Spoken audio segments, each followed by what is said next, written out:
Not Quite Right features discussions that are unfiltered and uncensored and may include themes that are inappropriate for younger listeners. Also, I swear a lot.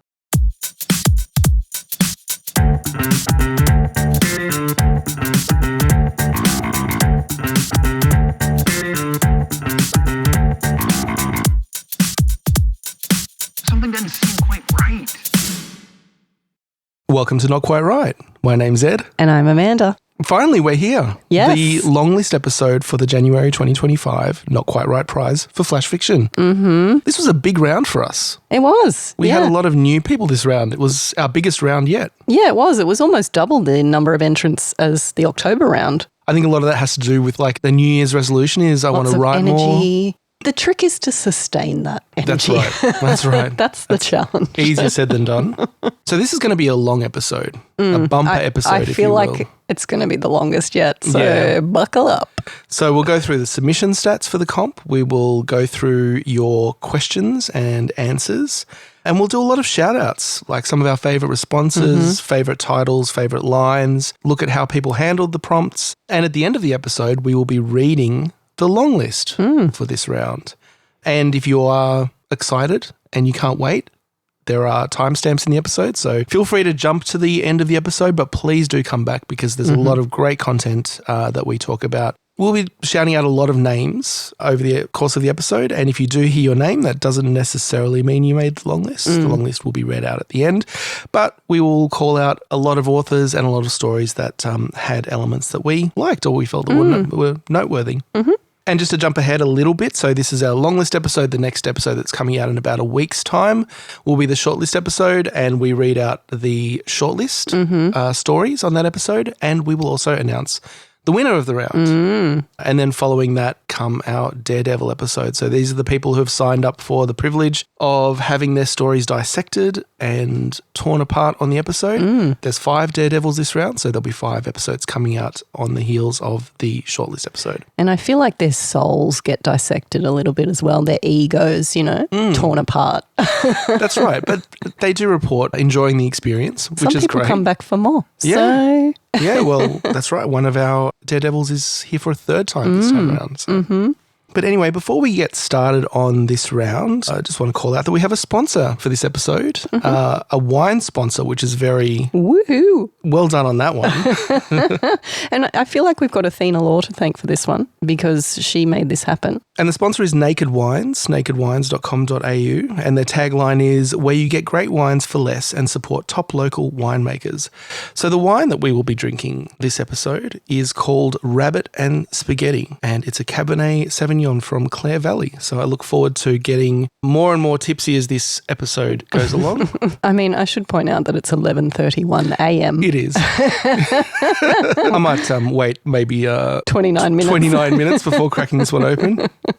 And we'll actually be giving away half a dozen bottles of wine as well for our Not Quite Right prize for Flash Fiction category winners. Yeah. And so if you haven't heard about that, so the Not Quite Right prize for Flash Fiction is an erotic fiction competition calling for erotic fiction stories of under 1,500 words in response to the theme Making the Unsexy Irresistible. It's a free comp. We are putting up $1,000 in cash prizes, and we also have a bunch of additional prizes that are coming from sponsors like Naked Wines, but also a lot of other fun things. And you can check the website, notquiterightpodcast.com/flashfiction for all the details. Yeah, and I'd like to point out too that this comp is really welcoming newbies to the world of erotic fiction. I think for us, that's always sort of been something that we thought, we could do that. We could do that better, and I think there are a lot of authors who feel the same way. So maybe this isn't your thing, but we still welcome you to give it a go. Like, this is your chance to give it a go and prove to yourself once and for all whether you can indeed do it better than the others. But of course, also welcoming those who are quite familiar with the form of erotic fiction. And I guess our hope is to kind of prove that it can be done well. So that's your challenge. And so you've got about 6 months to write that story, so plenty of time to think about what you're going to write. And we have a number of categories and spice levels and all that kind of thing, so you can really write about what you want to write about at any level of, dirtiness, I guess. And yeah, we can't wait. We're giving away a trophy as well to the overall winner, and that trophy is going to be, I think, pretty interesting. We want it to be aesthetically pleasing and also maybe functional as well. And maybe the kind of thing that ends up on an emergency room X-ray. Yeah, that's right. So yeah, check out the Not Quite Right prize for flesh fiction on the website, notquiterightpodcast.com/fleshfiction. But now let's get to the January comp. So first of all, a little shout out to Justin and John from the Writing in Progress podcast. We invited them to join this competition. They're quite active in other competitions. We've listened to their podcast. It's really great. And what they decided to do was they did a live reaction to the prompts, and they invited former winner Autumn Bettinger onto the episode. It was actually a really great episode. So I'd encourage anyone to go and check it out. Just look up Writing in Progress and just scroll through the episodes to find the Not Quite Right one. And yeah, that you'll get their sort of thoughts as they open the prompts for the first time. And it's probably similar to what a lot of people were thinking. And it's quite interesting for us to hear that reaction, I guess. Yeah, I found it very fascinating just to hear what it's like from a new entrant perspective, just coming into this completely green and seeing what they have to kind of grapple with and come up to speed with. Because the anti-prompt is, you know, as a concept, quite challenging and different. It takes a little bit of knowledge to kind of understand what it's all about. And also I enjoyed that conversation, hearing about Autumn and what she likes to write about and her history. And yeah, it's great having that little community coming together. Especially the episode was sponsored by Cam Sinclair, who's our artist in residence as well. So yeah, we've got this little community. There's a lot of, you know, inbreeding going on between all the different comps. That's one way of putting it. So yeah, definitely check that podcast out. Okay, and so to kick things off for this episode, let's listen to a voicemail from one of our entrants, Elise Scott. Hi, Amanda and Ed. This is Elise Scott from Connecticut in the United States. Eek. I'm a new entrant to the Not Quite Right comp, and I have deeply enjoyed it so far. I've learned so much about the architecture of a satisfying short story from your Daredevil episodes, too. I'm way more comfortable writing novels, so that's been a huge help to me. The best thing, I think, is when you disagree, because hearing opposing perspectives automatically asks us all to think more deeply and from multiple points of view. So I just wanted to thank you for the delicious mind candy that is not quite right, and to ask you please to bicker as much as possible. Thanks. We'll do our best, Elise. Are we going to argue this episode? I don't know. I think it's unavoidable that we'll argue at some point. I feel like often we agree more than we disagree. Yeah, most of the time. I think when it came down to the long list and the short list this time around, there were a few disagreements, but I'm sure we'll get to those. Now, there is one little matter that we need to get to, which is the great website fail of 2025. So please enlighten us. I think, you know, everyone was aware that it was happening, but I think it's a little bit interesting what was going on behind the scenes. So yeah, so you're asking me to relive my nightmare of a few weeks ago. Yeah, for our entertainment. So I'll explain what happened, but I won't get too much into the technical detail because I know it's pretty boring. I disagree with that, but anyway. Okay. All right. I'm already disagreeing with you. That's about a good start from Elisa's perspective. All right. So what we did, we introduced a lot of new functionality over like the end of last year. We rebuilt the community. We upgraded the lounge. We did like a full redesign of most of the site in ways that, you know, you may not have noticed. And that increased the server requirements. And we tested everything fully, you know, completely over the course of a number of weeks. But what we didn't test for was the fact that when we send out the email, everyone would hit the site at the same time. Yeah. And it actually wasn't that much of a spike. The problem was that we have on the server, on the hosting that we had, we were just below the max RAM of the server, and having everyone go on the site at once just tipped it a little bit up to the max RAM. And because of the nature of the hosting that we were on, the server that we were on, that was the maximum for the server. It couldn't be upgraded. So what we had to do was emergency migration to a new server, which is no small feat. Yeah, but like the hosting company that we have was very helpful. They managed to get it all done very quickly. There are a few little technical hiccups as you'd expect, but it happened within the course of a few hours that we managed to get that migration happening. That was all done fairly quickly, and we were migrated to a new site, double the RAM, so no issues there.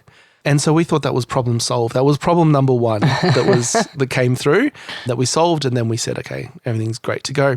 somehow during the course of like troubleshooting, testing the site, a certain functionality was broken, which is called Ajax. And what Ajax does is it allows you to refresh content on a web page without refreshing the whole page, which is a pretty crucial component of the website, and it's used all over the place. So what that means is the submission form broke because the submission form uses that Ajax feature to basically load the submission preview and also to hit that submission button.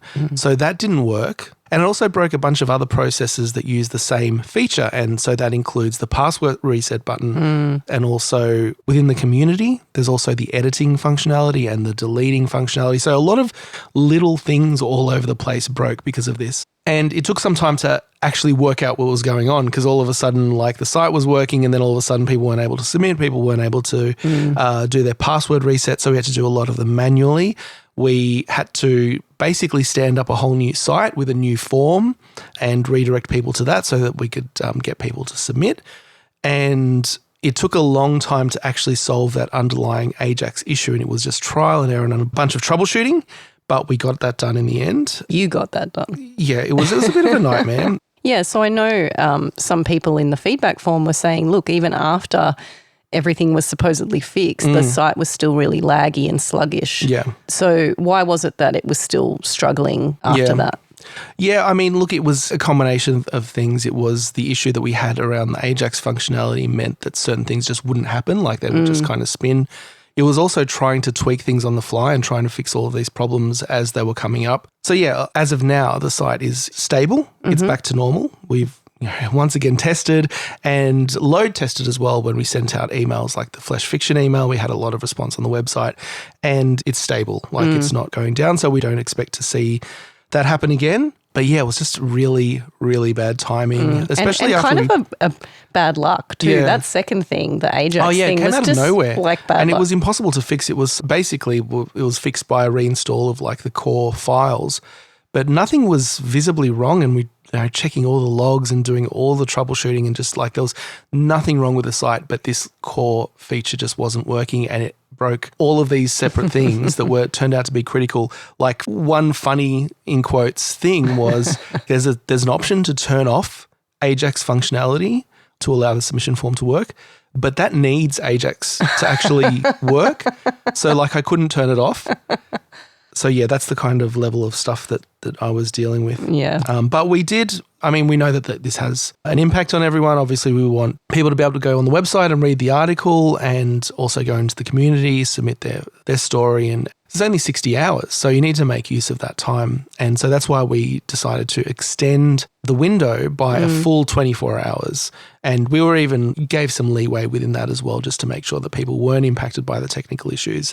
Even though I think realistically, the real impact of that may have been much less, like 6 hours or 8 hours before the form was back up and running. We wanted to make sure that everyone had the best experience and didn't feel like they were under technical time pressure. So that's why we allowed an extra 24 hours this time around. So we hope that, the website issues didn't have that great an impact on everyone. But just on you.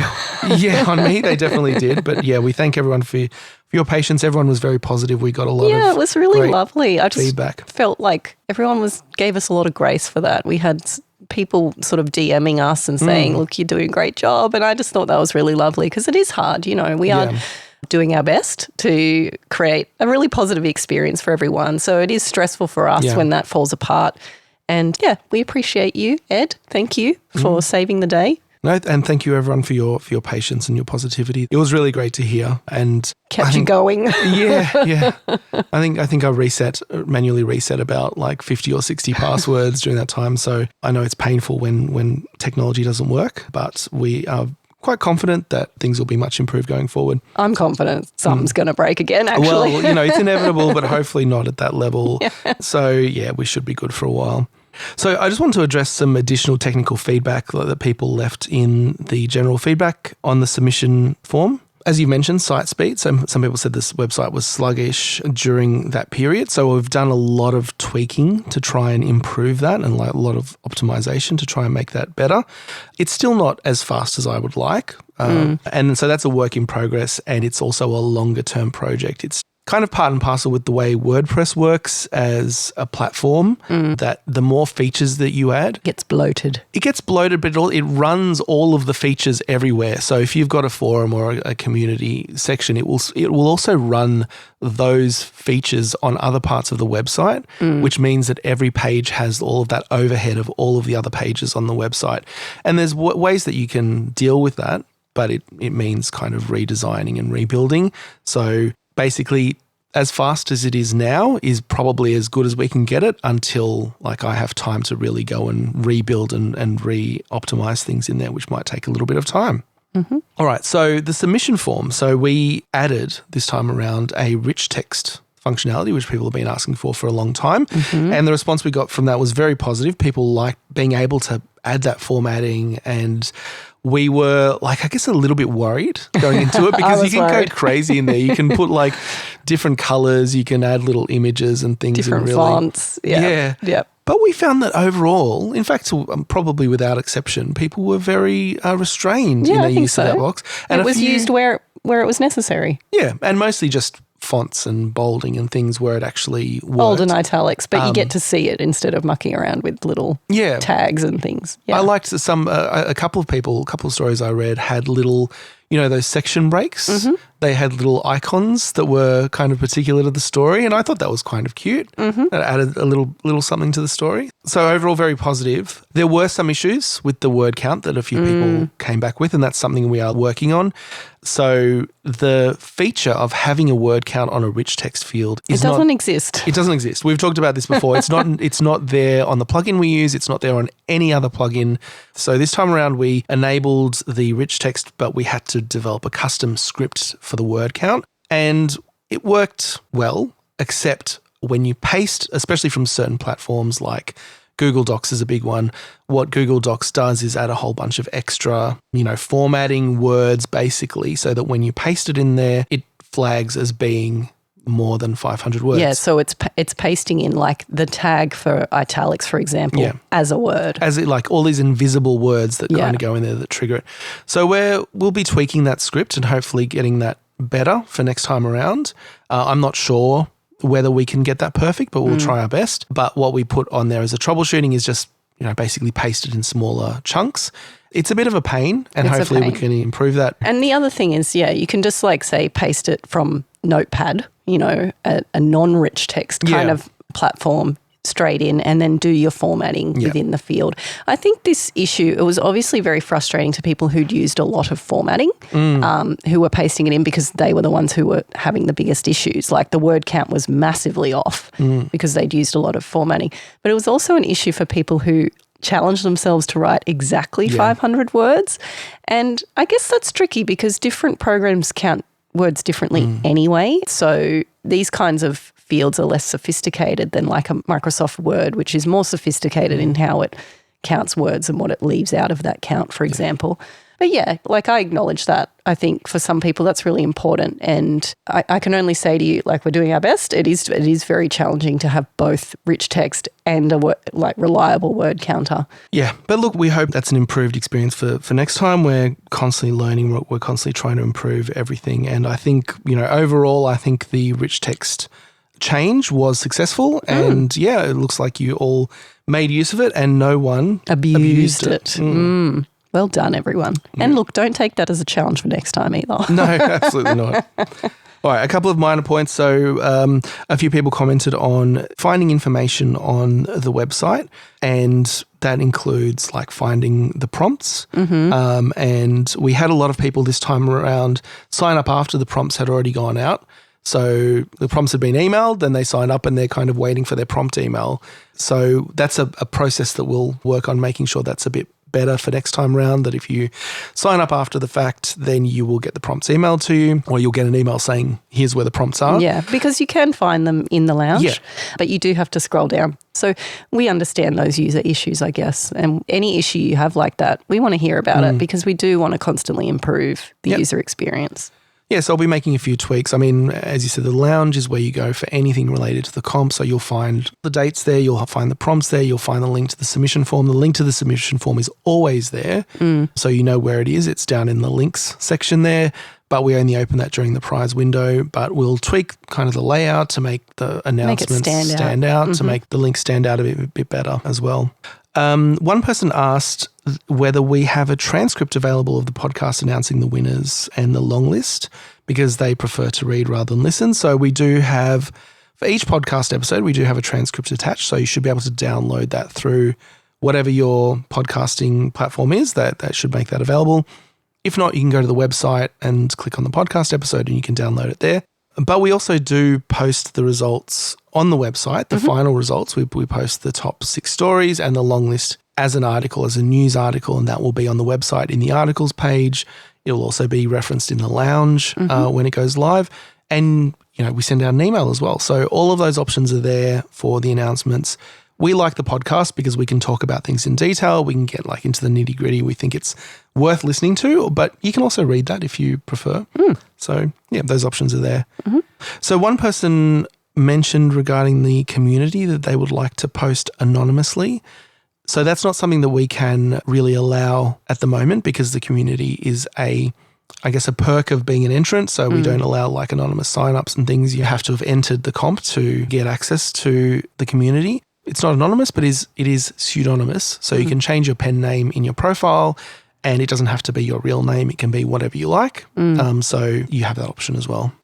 And the final piece of feedback that I wanted to mention here, we'll get to more of a Q&A later, is feedback we got from a couple of people saying that they would like the chance at feedback and analysis from the judges, but the critique options were sold out. So more available here would be amazing, though I know that's really hard work and take a lot of resource. So yeah, we agree, and we've spoken about this a couple of times before. We'd love to do more of that, but it is just kind of limits of our time, and our plan is to be able to put more time into Not Quite Right, but obviously we need the comp to grow in order for us to do that. So if you want to help us there, tell all your friends about the comp and help us grow, and we hope to be able to do that. But in the meantime, we also recognise that we need support, and so we're looking at bringing in some guest judges, and we're doing that for the Flesh Fiction Prize. But also we'll be looking at doing that for the regular prize. So more on that soon, but that will allow us, more time potentially to do some of the critiques and some more of the daredevils, but it also will allow us potentially to bring on some guest judges for the critiques and the daredevils. So all of that is in consideration and in development at the moment. Yeah, and the main goal being to allow us to grow, to allow Not Quite Right to be self-sustaining, and so that we can bring you more stuff, right? So I guess there's kind of this conflict for people. You want to spread the word about the comp because hopefully you enjoy it and you think it's great, but you also don't really want more competitors. Yeah, it's true. Yeah. So we get that. Although, as we grow, we'll be able to offer bigger prizes and stuff like that. So, but really for us to sustain the comp going forward, that's what we want to do. We want to grow. We want it to become something that we can focus all of our time and energy on, basically, to give you more stuff. So I guess there's a give and take there. And we really do appreciate all the people who do like to share, whether it's just reposting something on Twitter or Blue Sky, or whether it's going to your writers group and convincing someone that they would love this comp, or whatever it is, dragging, in some cases, your kids in to enter the comp with you. All of these things, we really, really appreciate that support. It means a lot to us and we thank you for that. And please continue. I think it's in all of our interests, if you enjoy the comp, to see it grow. Absolutely. Okay, so back to the January round. Let's start with the stats. The stats this round are a little bit skewed and all over the place because of the website issues that we had, but I was able to compile the country stats, and we received entries, as far as I can work out, from 19 countries around the globe, which is quite a good representation, and several non-English speaking, primarily non-English speaking countries on that list, like France, Sweden, Italy, Switzerland, Malaysia, Japan, and Germany. But our top, as always, is Australia. So just under half this time around came from Australia, and about a third from the US, and about 15% from the UK. And then, Canada, New Zealand, and Ireland elsewhere in the Anglosphere following. And so gender stats from what I was able to put together. So in the past, I think the last round was 71% female, 25% male.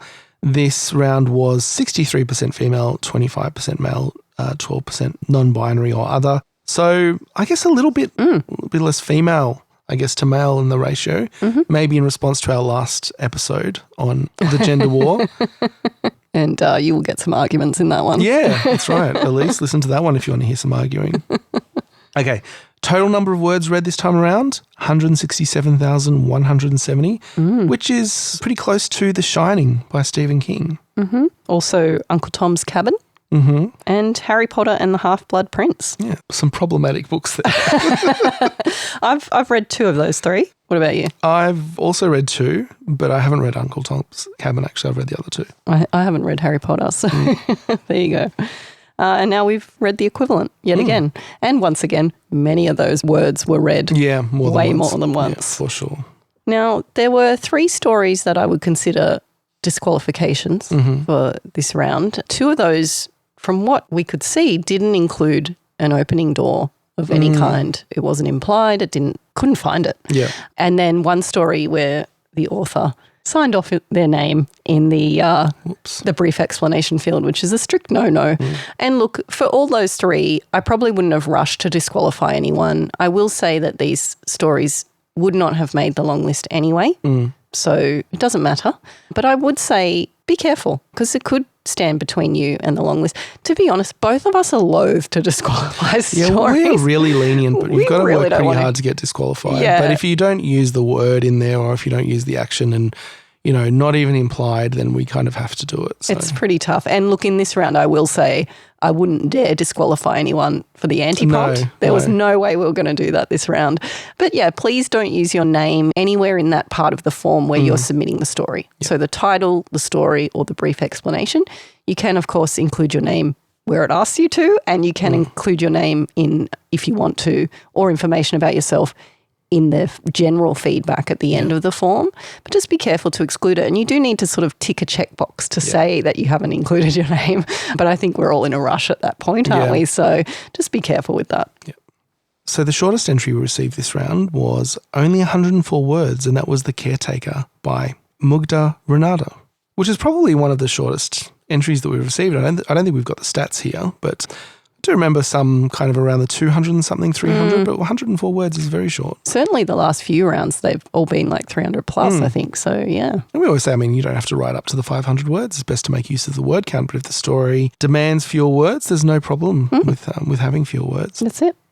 The longest title, you know, we reined this one back a bit. I think we put a word limit on this field because it was getting out of hand. This time around, it's from the infamous Holly Sadowski. At it again, causing trouble. Yeah, as always. Getting on all the wrong lists, has to be said. And her story title of 23 words was Jesus et al. Hereby demand Miss Paula Green to cease and desist all invocations of Jesus, the Holy Spirit, and Big Daddy God. So our previous record was 42 words, so we're nowhere near that, and we won't be anywhere near that because we've limited the field. But, you know, well done, Holly, getting on another bad list. Oh, look, we say bad. There's nothing inherently wrong with having a long title. No, and we will be talking about this story in detail as Holly is one of the daredevils this round. So back again. That's right. So Q&A. I think we're up to the Q&A bit. Yeah, well, just before that, I wanted to give a little shout out. And the shout out goes to a group of people who appeared on the Writing Battle Forum. I was stalking you on the Writing Battle Forum. And Rachel Jones, for whom this is the first time Rachel's entered the Not Quite Right prize, and she started the thread on Writing Battle. And Rachel was hoping for a shout out. And so here it is, Rachel. And that's for your title. Ineffable, fucking ineffable. And Rachel actually asked in the form itself, the entry form as well, is this the first Not Quite Right entry with cursing in the title? I hope so. And my sweet summer child. I regret to inform you, no. It is not. No, that we're getting quite a list now. Yeah. There's a few every time. A few naughty people every single time. But welcome to that list too. And to Jordan Kemp on that post, who also noted that the competition is incredibly fierce this time around, but he's keeping his fingers crossed for a good result. And that's true, Jordan. I would agree. I think the competition was fierce, and there were, of course, more entrants too. So that's a challenge. Trina High said, I've entered several times and have yet to be longlisted, but I've gotten a shout out on all episodes but one. Well, Here you go. And I'm maybe trying to make up for that one. I'll say Trina High again just to make up for it.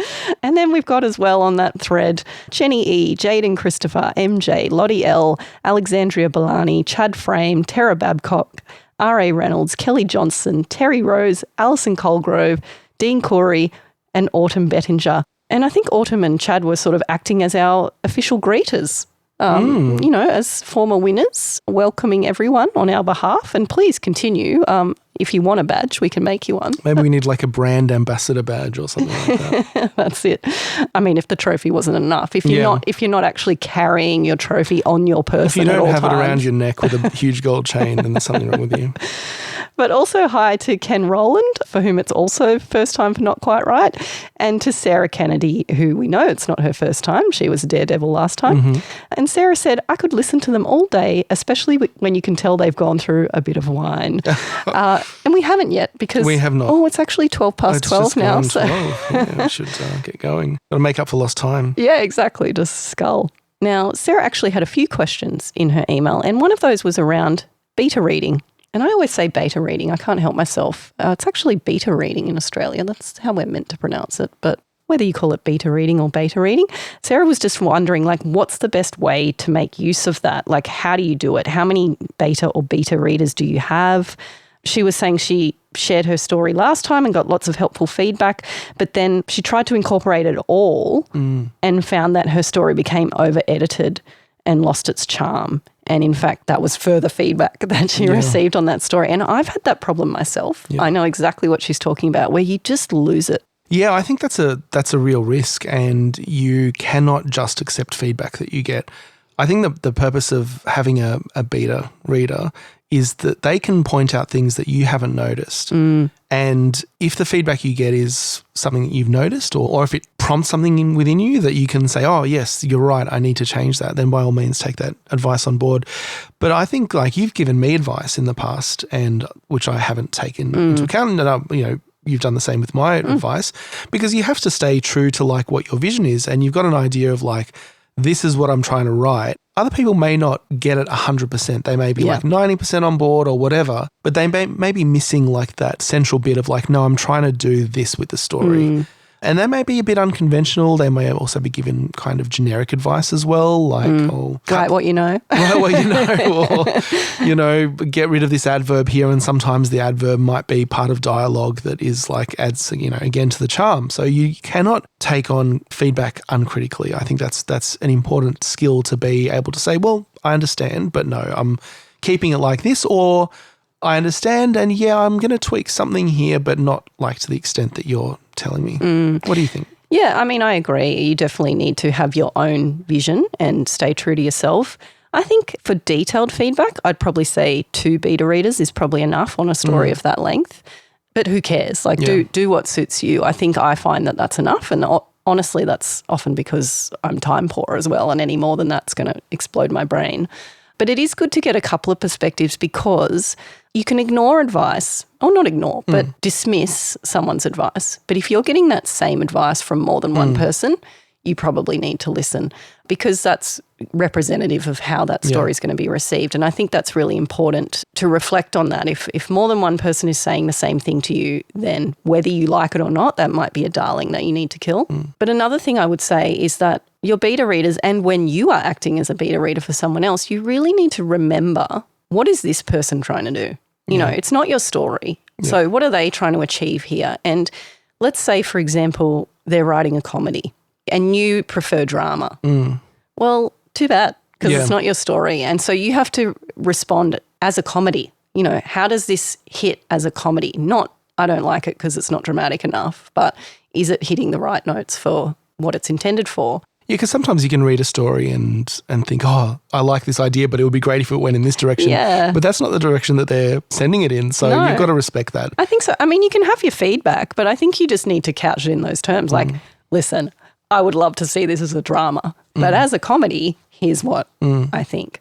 I think probably the number one value of a beta reader, and why everybody should have one, everybody, at least one, is to spot the things, and you hinted at this before, spot the things that you don't actually see yourself. Like, what didn't make the page? Because sometimes you've got a vision in your head of what you've written, but you didn't actually communicate that to the other person. And so they're like, hang on, what?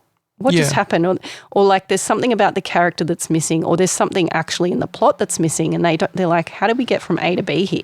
Kind of clarifying feedback like, oh, I don't really understand who's talking here, or you've implied that something's happened that's actually not there on the page, and it's all there in your head because you've been writing and going over the same scene like 100 times that you haven't picked it up. Yeah, and I think sometimes you've edited that bit out because you didn't think it had value, but maybe it didn't have value from like an engaging storytelling perspective, but it had value in terms of like logistically what's going on and helping the reader understand.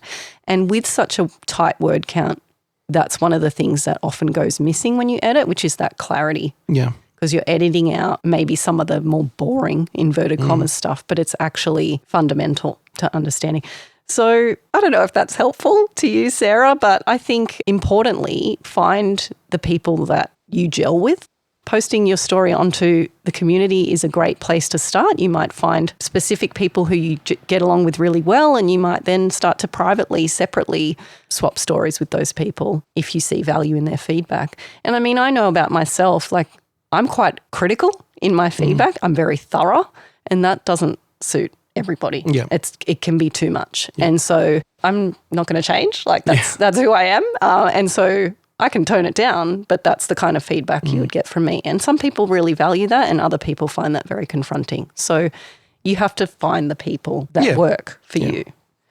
So just a couple of comments that came from social media. So we had Tom with an H on Twitter who shared some news with us. He said, I just wanted to give you a quick update on the story.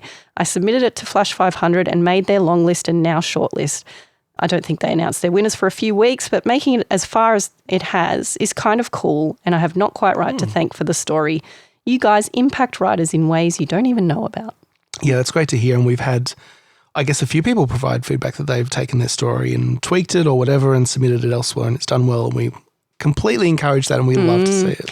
Yeah, I mean, I really have to emphasize that there's a lot of luck involved in the long list, and just because you don't make a long list actually does not mean that it was a bad story. It just means that on that occasion, something else resonated with us more. Yeah. I think that's really important to remember, because I will say in particular this round, stories that did and did not make the long list, there's a hair between some of them. There really is. Many of them actually. And so not making the long list, this isn't bullshit, right?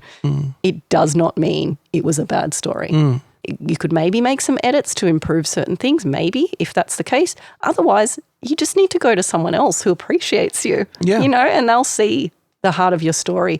So absolutely look for a new lease on life on those stories, especially if you love them. And I know Jamie Gill had a similar experience too. Was a bit disappointed with the result last round, but that story has gone on to do great things. Yeah. So, I mean, there's a lesson in that for all of us, I think. We also had Tiffany Harris on Twitter who said, I think if you're willing to completely detach from the outcome of this contest, you'll end up creating something you likely wouldn't have without the anti-prompt. I get that detaching is easier said than done because we're all sensitive about our art, but I do feel the experience of the contest is more valuable than winning in this contest. That's her hot take. And again, I agree. I hope that in this episode, we offer value to those of you who don't make the long list. You might get some insight into why not. We'll share some thoughts later on some of the common issues, I guess, that we experienced.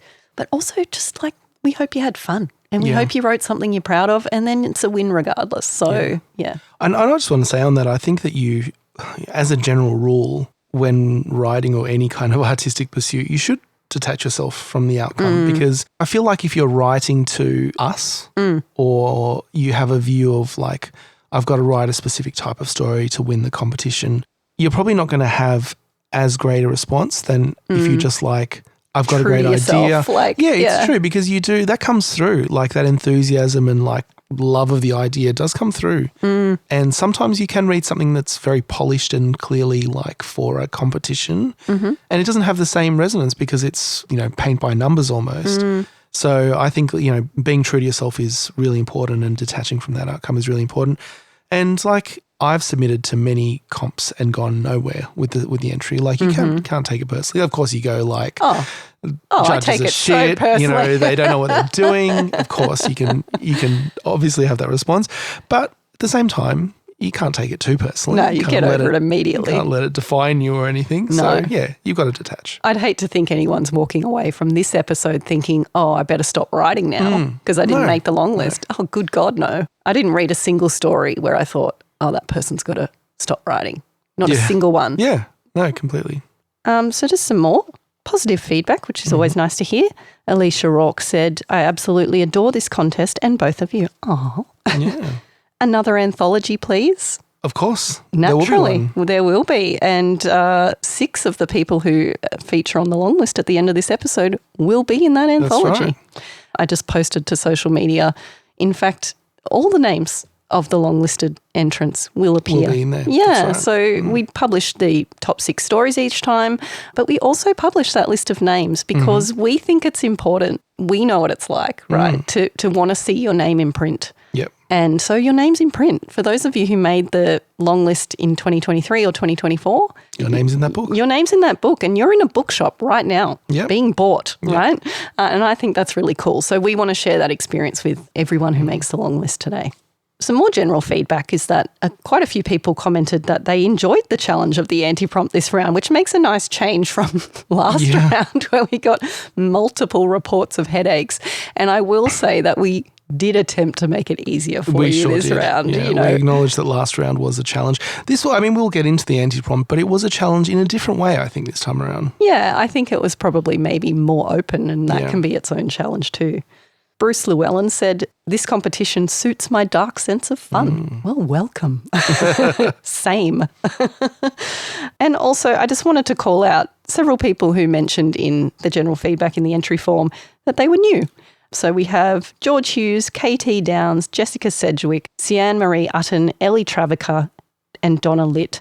But a special shout out to Mary Bates, who said, this is my first foray into flash fiction. And I had so much fun. Welcome, Mary. Welcome to the cult of flash fiction. I hope that you feel fully inducted, and I suspect this won't be your last piece of flash fiction. It's a great fiction. place to be. And finally, I had to shout out Kerry Goldsworthy, who had so much creative energy left to burn after writing her entry that she wrote us a little poem. Yeah, in the general feedback. In the general feedback form. All right, so entering is easy. You type into the form. Winning is the challenge. Will I stand out from the norm? I'm glad that italics are much easier to do. I pepper them quite frequently to express my points of view. The system had a meltdown and you kindly added time, so I added in this poetry, such a pretty little rhyme. If rhyming was the main goal, I would win without a doubt. Sadly, poetry's not where it's at. It makes Amanda pout. While this poem isn't Shakespeare, I hope you both agree that it brightened up the survey form. So ciao, that's all from me. It certainly did. It did. Thank you, Kerry. Thanks for, that little bit of extra creativity, sending it our way. Oh, we love it. I have to apologise for my croaky voice. You're powering through this with a bit of a cold. I'm just hopped up on Codral right now. So sorry for, as Sam James would say, there's not enough to go around. Okay, so let's get into our more detailed shout outs here. So we'll start with favourite titles. And just a reminder that this doesn't mean you made the long list. This means you made a place in our hearts. That's right. So first couple are based on movies, and I like movie title puns. Woman on the Verge of a Nerveless Breakdown by David Mann. What's that movie? The movie's Women on the Verge of a Nervous Breakdown. Oh, okay. It's a Not familiar with classic Spanish movie by director Pedro Almodovar. And another one based on, not a movie title in this case, but a book title and a movie title, Love in the Time of Flatulence by Greg Schmidt, based presumably on Love in the Time of Cholera. Another Spanish author there. Oh, is it? Oh, there you go. Well, not Spanish necessarily. I think it's from South America, right? Gabriel Garcia Marquez. Okay. So some other titles. This one is by Sally Riser Simon, To the DJ Who Insists on Playing Our House Every Morning at 9 a.m. And I chose this one just because it is very relatable. We've all had our neighbours keep us up with their antics. IBS, Intense Bathroom Scene by Jack Lewis Edney, and that's a title that really sets up what is about to happen in that story. That story really delivered on that title. Abraham Lincoln Must Die by K.R. Emanuel, and that's one of those titles that kind of grabs your attention and makes you want to read. Well, that's another movie title. Is it really? John Tucker Must Die. Okay. Probably not your demographic there, that one. I don't know that one. It's a great movie. All right, and then some more serious ones. Sunrise Baby by Holly Brandon. And that one is one of those titles that makes you recall the story, which is quite a sad little story. And Sunrise Baby is a very appropriate title. And finally, Pockets Full of Stones by Ella McAuliffe, which of course recalls the story of Virginia Woolf, who walked into, what was it, the river, the sea? Yeah. Pockets full of stones. Very relatable. I would love to walk into a river with a pocket full of stones. We've all been there. Do you know what the problem with that is, though? That it's always bothered me a little bit. While that's very relatable and an idea that you just sort of latch onto at times of distress, like, just take the stones out of your pocket. Like, What do you mean? Like, how are you drowning? Just take the stones out of your pocket. I know you're doing it on purpose. Yeah. But like... I don't know if you know this, but I think she's trying to drown. No, I get it. But like, in a panic when you're drowning, like, your body would be reacting, I feel. I guess. Do you know what I mean? In that panic of drowning, like, oh shit, I probably shouldn't have done this. Maybe not. Yeah. No, I see what you're saying. Yeah. I don't know. Maybe when it happened, like, I don't know about ladies' wear, but maybe there were lots of little pockets hidden all over the place. And I thought famously women didn't have pockets. Yeah. So these were special stone pockets. Specially made. This is why clothes were made without pockets. Yeah, because you don't want your women just filling them with stones and walking into rivers. It's a real risk, honestly. Yeah. All right, my turn. So one of my favourite titles was There's Only One Thing Worse Than Failing Particle Physics 101 by George Downward. And the reason I love that one is because I think that linked to the anti-prompt. Yeah. Like, you can tell that's something the author doesn't know. So I thought that was quite clever. And similarly, At What Temperature Would Boiling Water Poured Upon Human Skin Be Harmless by Kellen Hrixo. Like, interesting question. I don't know the answer to that and don't necessarily want to know. But it's certainly an evocative one. It is, yes. We also had A Rescuer's Guide to Menswear by Katie Cagle. And the reason I love that is because I, along with millions of other people, hundreds of millions of other people in the world, have become obsessed with the menswear guy on Twitter. Who's this? No, I'm not really active on Twitter that much. So it's just a guy who just has an insane amount of knowledge about menswear. Okay. And he gets a bit political with it sometimes, but he just posts these threads about, like, real niche details about, like, the cuffs on pants and stuff. It is fascinating. I don't wear men's clothes. It's irrelevant. It's absolutely fascinating. Anyway, so that title just evoked that for me. So I'm not sure if that's what inspired you, Katie, but that's what I took from it. We also had I Hope You Have One Just Like You by S.J. Snyder. Which is what every parent wants to say to their child. But that's what this story was all about, right? A parent saying this to their child and coming to grips with what that means. And in this case, in this story, saying it quite seriously, right? And meaning it. And that resonated with me. My mum, who I'm very similar to, would say something like that to me. Yeah. It's like, yeah, so, you know, I got that, I guess. Then on a much less serious note, we have The Mystical Origins of Sean the Sharter's Nickname by Trevor Flanagan. And of course, you know, as I've mentioned many times, I am mentally 12, so that really got to me, that one. And it's that combination of the sacred and the profane, right? Mystical and Sharter. It's a nice little, you know, juxtaposition. Quite.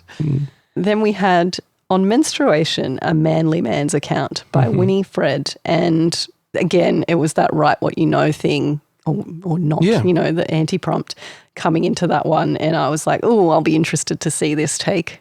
And finally, The Embarrassment of Not Knowing How to Die by Emily Gray. Again, the not knowing coming in there, but I just found that very evocative. Like, what's this going to be about?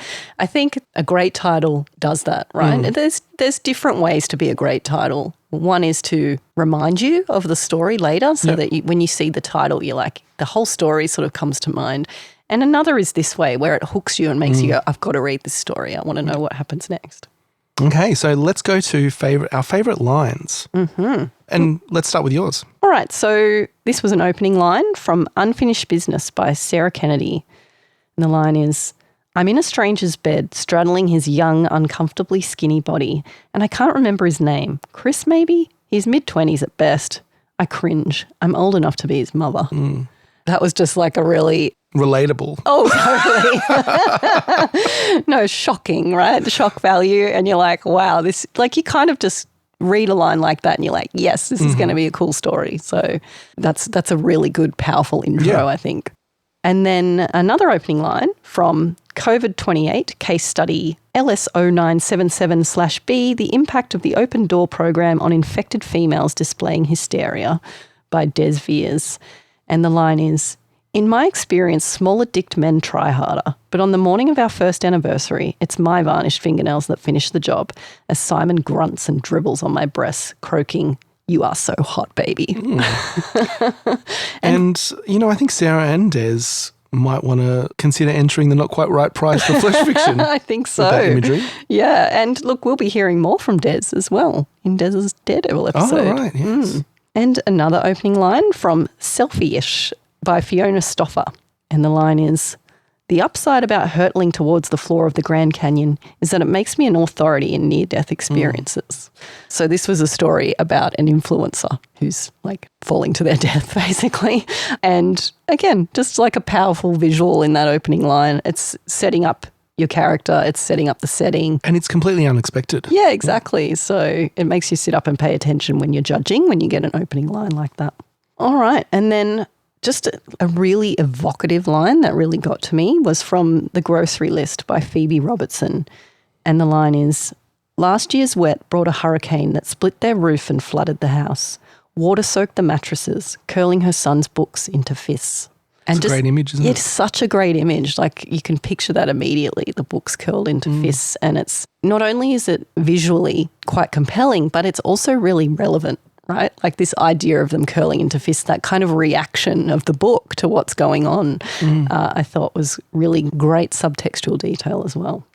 From Acceptance by Kate Rogers, we have pretending it will all be over soon, doing the thing we are best at, pretending.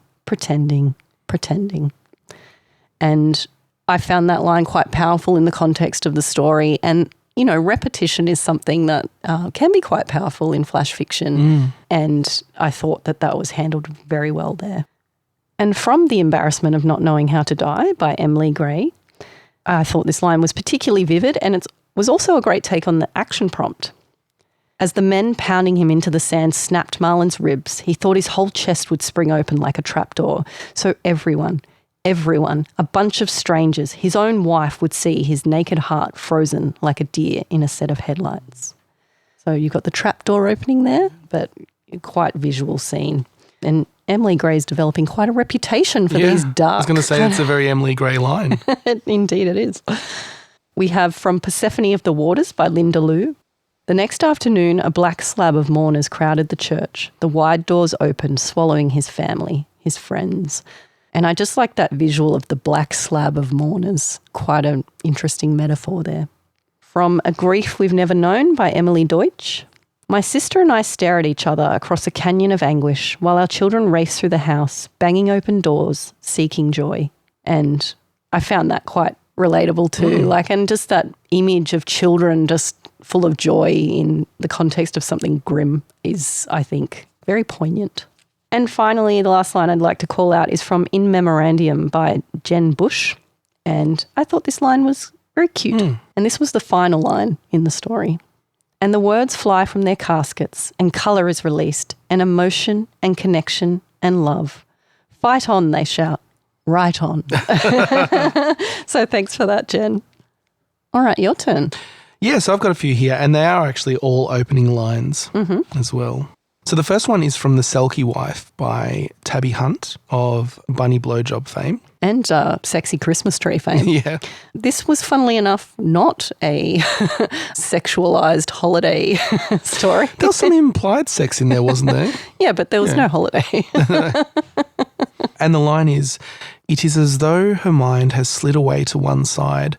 Her legs walk her out of the house along the cliff path, then down onto the smooth, cold flatness of the beach. So it's just that line, it is as though her mind has slid away to one side, and then the subsequent description, because I found that like a really good way of portraying that feeling of when you kind of dissociate from your actions and you're, moving in an automatic way, just having your mind slide away to one side. I thought that was good. A little bit more of a purple one here. This is Sheldon the Snail Blazed a Trail by Aaron Brandt Philliter. Emerald globulets of morning dew settled across the lawn as Sheldon slithered to his oubliette on the sensible side of the shed.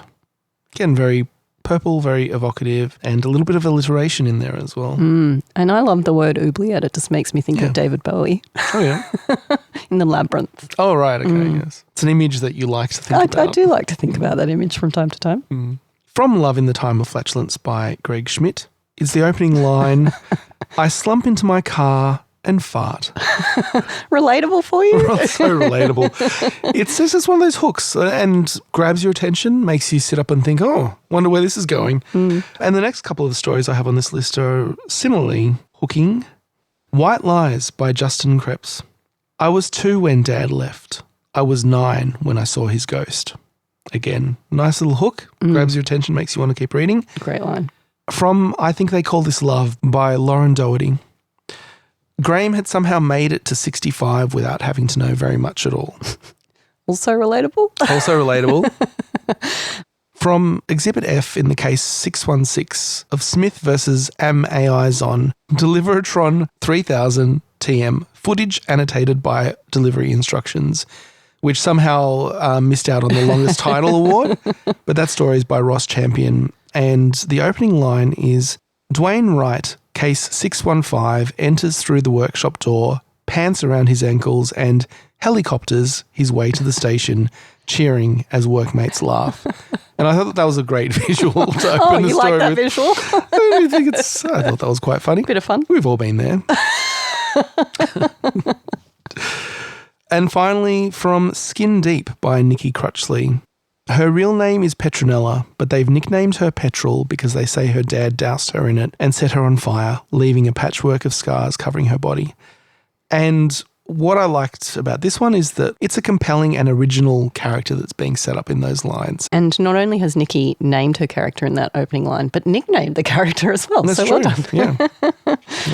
So let's talk about the prompts now. And I indicated earlier that this time around we wanted to go a little bit easier, acknowledging that October was quite challenging and more specific, I guess, in the head hopping prompt. So this time around we went with the word ring and the action of opening a door. And the anti-prompt was break the rule, write what you know. So all of those taken together, they are... It's pretty open. Pretty open, yeah, because the word ring, and we'll get into each of them separately, but the word ring can be a lot of things. Yeah. There's lots of different types of doors that can be open, and the anti-prompt is not something that we can necessarily check. Yeah. But we wanted to make them fairly open. We wanted them to be a little bit more, I guess, inspirational this time, more than like a hoop that you had to jump through. So let's get into them one by one. We'll start with the word prompt, which was the word ring. Yeah, and as you indicated, it was a very easy word. And in fact, it's almost certainly going to appear without you even trying, especially if you're writing in present tense. Yeah. But it also doesn't call attention to itself. So our very first word in that very first comp that we had was write, R-I-T-E. Yep. And that word called attention to itself. And I think that's an extra challenge. And because it's not the kind of word you tend to use day to day. And we'll look at some of the different ways people creatively handled it. But it is very easy to hide too. So you could almost leave that and not even consider it. Pretty much. Yeah. Like I think if you just got to the end of the story, you'd be hard pressed not to have used that word. There were a lot of examples of people who wrote about a ring or featured a ring and then you just had the word bring. Yeah. Exactly. And I'll just go through some of the most common usages. So the most common word was bring. Yep. Okay. And there were 42 stories that featured the word bring, many of which also featured other words with ring in it. Some of the other common words that weren't really ring but featured the word ring were during, ignoring, and wearing. And there were quite a few stories written in present tense which had lots of words that ended with ring, which is perfectly fine and is within the rules. Yep. And in those cases, the stories were focusing on other things. So that's great. I guess my favourite word where ring was hidden was cringe. I just think that's a good choice. But there were sound. Yeah, and there were lots of different ones. We saw syringe as well and others like that. And there were 8 stories that featured the word cringe. But into the word ring itself, I think, is interesting. So people who challenged themselves to make sure the word ring was featured, we had jewellery, and there were 24 stories that featured like generic rings where you didn't know what specific type of ring it was. It was just a ring, a piece of jewelry. On top of that, we had 30 stories that featured wedding rings and 10 stories that featured engagement rings. And I was kind of surprised there weren't more proposal stories. We did get a couple. One signet ring specifically. Yeah. So I think that's interesting too. I guess if we're talking about like more general feedback, I would say to you, or to those authors who included like a generic ring, have a little think about that. What are we as readers picturing in our minds when you mention a ring? Now, it doesn't necessarily matter. Your story, it might be a throwaway kind of thing. Although I would say in flash fiction, there shouldn't be much that's throwaway. We don't have sort of time for that. If there is something central to your plot, like an object, it probably bears description. And some of them were described. You know, it might have been described by colour or metal or things like that. But I guess that's a challenge to you to think about the details you're focusing on. Why are they coming into the story? And then how are we as readers to visualise these things? Whereas I think maybe some of those stories featuring wedding rings and engagement rings and so on, sometimes, again, it was just a small detail that was sort of tangential to the plot. In some cases, it was used as expositional detail, which I think was quite interesting, where you might just make a passing mention of a wedding ring, but now we know more about the relationship between these characters, for example, which is quite clever. And then, of course, there were stories for which the ring itself was like a huge feature of the story. Yeah, like maybe the ring got lost or it was a proposal story or these kinds of things. I'm going to call out one story. So one to mention along similar lines is His Perfect Fingers by Zara Eloise Rowe, and apologies if I mispronounced your name, which uses that ring as a plot point. So like basically the discovery of a ring on a victim's fingers means that they're not as, I guess, anonymous, that they have other relationships that the main character had initially expected. So yeah, so that was an interesting use of a ring as like a critical plot element. Yeah, and I think that's clever. And look, you don't have to do that with every prompt every time. But I do think, again, in flash fiction, like you've got few words, so making that central can be helpful. So some other ways in which the word ring was used as itself. There were 24 stories featuring phones that rang, and there were also a lot of ringing bells, which included doorbells, church bells, things like that. About 17 stories featuring ringing bells and 8 stories featuring ringing alarms. So that was another way of using it. That's not the physical ring. We had a lot of sounds ringing out, like a gunshot ring out, that kind of thing. And I didn't count those actually, but there were quite a few. And then we had a lot of things that were a ring shape, right? So the ring around a bathtub or a ring of people sitting in a circle kind of thing. So again, just a way of using the word that's not the physical object. More rare, we had, as we often do, some character names. So we had a Carrington and we had a Ringo. So that's a nice use of it there. And I'm just going to list out now some other ring things that were used, but they were less common. And I thought these were probably, you know, the author took their inspiration from these things, which is always good fun. So rather than the ring itself, we had the ring finger or the ring box. We had a ring camera, like the Ring doorbell camera, which was sort of featured in our image that we shared.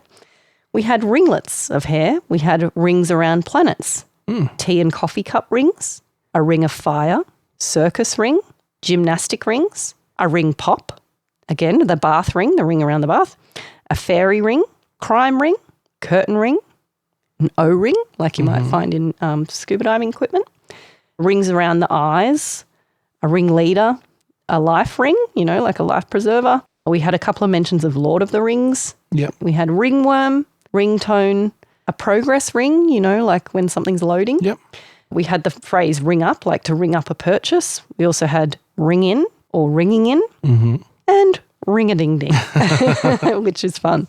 But I think amongst all the sort of hidden words, it was fun, the ones who sort of put a bit more thought into it and where it stood out. So I just want to call out some of the approaches that really leaned on that ring and used it as inspiration. So we have Paul Miller with the Ring of Gyges.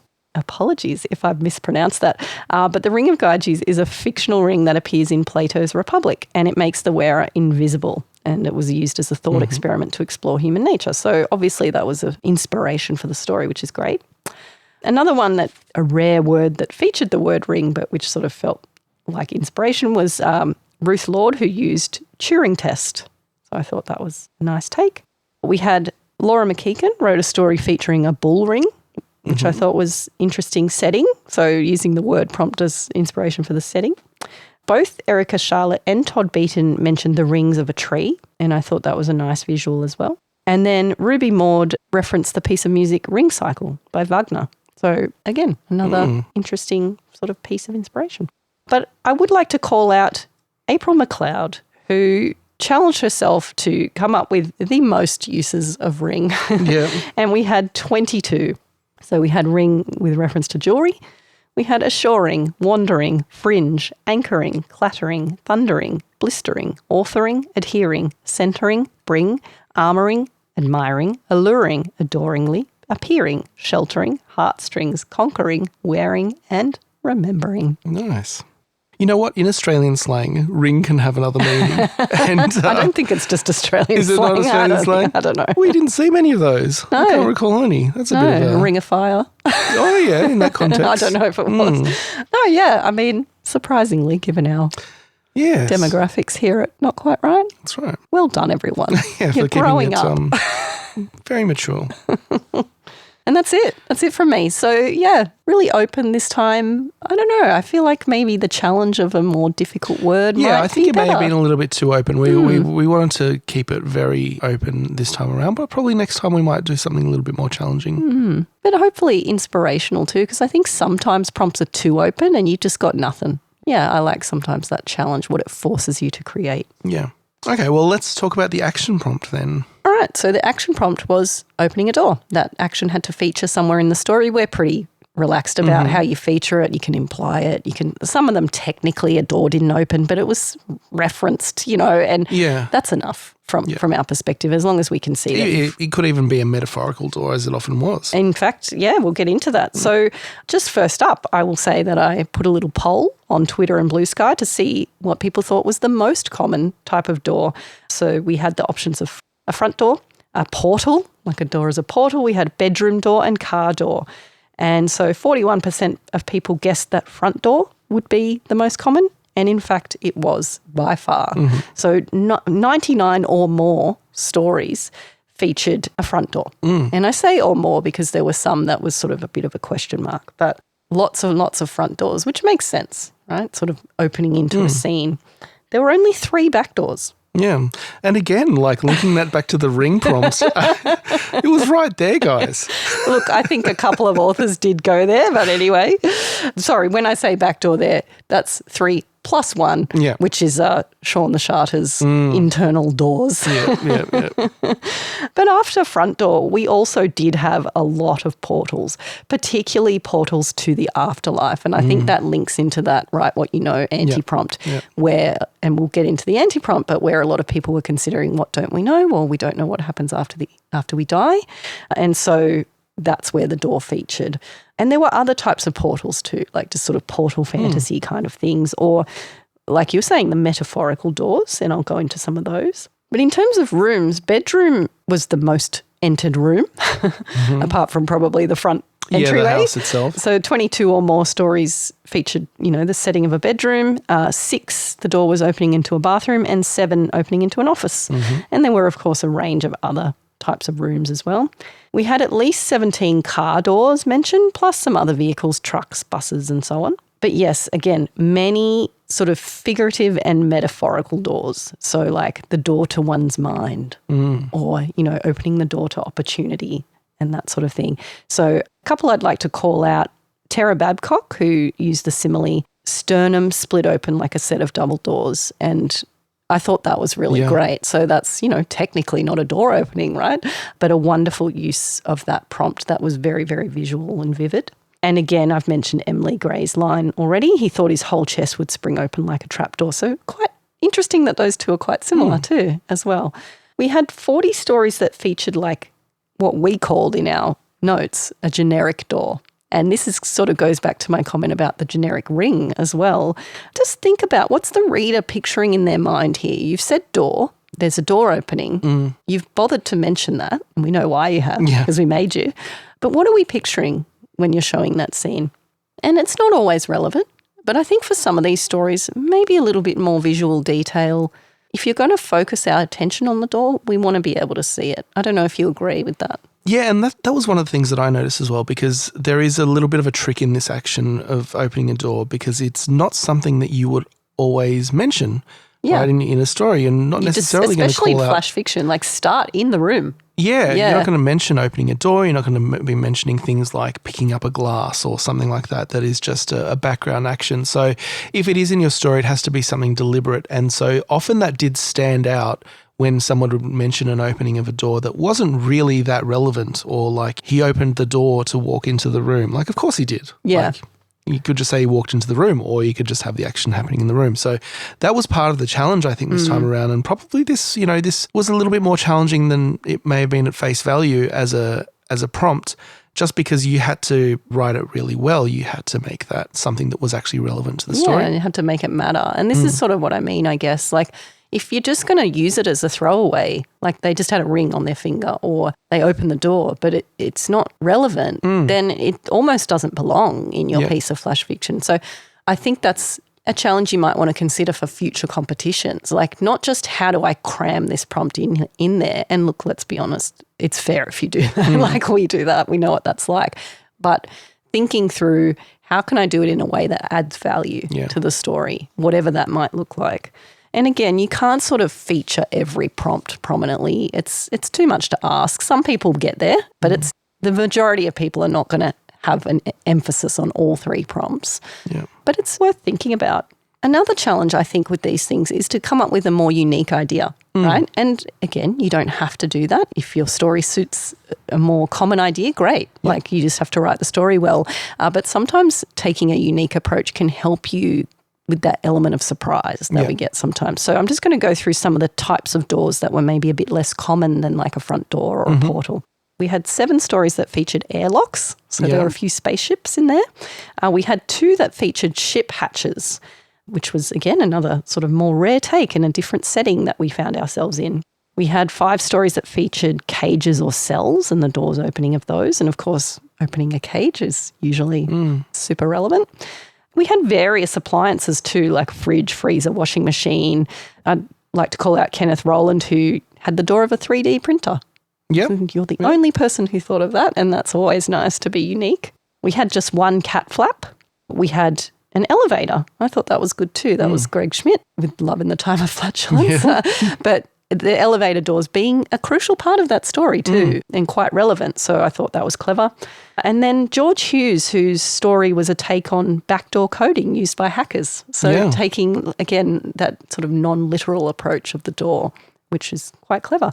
But I just wanted to call out my favourite of all the uses of this action prompt was by Monum Karosh, or Karosh Monum, who had an exploding door. And the reason I love that is because this is an action prompt, right? So give us the maximum action possible. Yeah, like you're saying, don't just open a door and walk into a room. Like, make the door explode. So I thought that was really cool, taking it to the max. Yeah, completely. And what about you? What were your favourite takes? Yeah, I've got a few examples here of ones that stood out to me. So the first is The Great Undooring by Tiffany Harris. And this is, taking that concept and running with it. So sometimes people really embrace one of the prompts, and this is one that embraced the action prompt. So this is about a world with no doors. And of course there is one door in that world, and that door opens.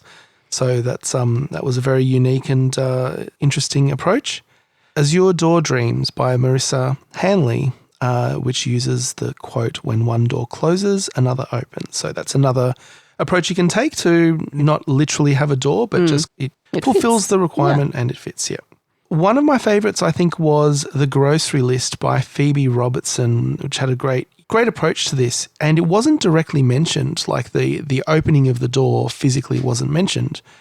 It's kind of a dystopian world. And what is mentioned is when the main character arrives at the store, the metal handle scorches her palm, almost too hot to hold. And so, we don't get the action of opening the door, but we get the action of her grasping the handle and then being inside the store. And then the grasping of the handle is highly relevant to the scene. So that's kind of the thing that we're talking about here, is that you show the relevant detail. You don't show the irrelevant detail. And that was one of no more than 5 stories, in fact, probably fewer, that didn't use the word door. Yeah. Almost every story had the word door in it. And so it was not that it matters. Like it's not like it was something I was sort of checking for and looking. It's only something I noticed later. But yeah, I think that's kind of cool. Like telling that through subtext as well and not just having to state it outright can be satisfying in its own right just because the reader gets to picture it in a way that's less direct.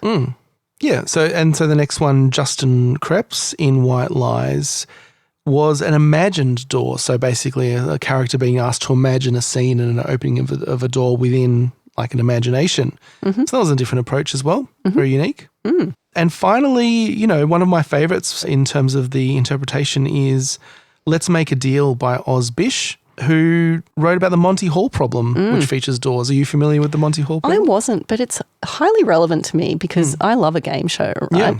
My granddad was actually the first quiz show champion in Australia, and he would have faced this problem because he played a game called Pick-a-Box. Right. And so I'm not sure if he was aware of this, but he won a lot of prizes. It was a really difficult challenge that basically furnished my grandparents' home, won them a car at a time when, you know, they had no money.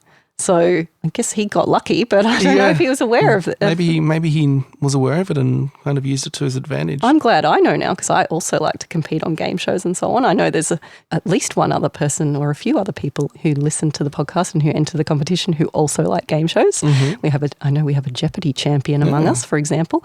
But yeah, like, okay, so for everyone else, the Monty Hall problem is about probability, basically. So say there's 3 doors, and, you know, you're given the option to choose a prize. There's like a tiger behind one and one's empty and one's got the prize. Well, I think it's canonically there's a prize behind one of them, but the other 2 contain a goat. A goat. Okay, right. All right. Okay.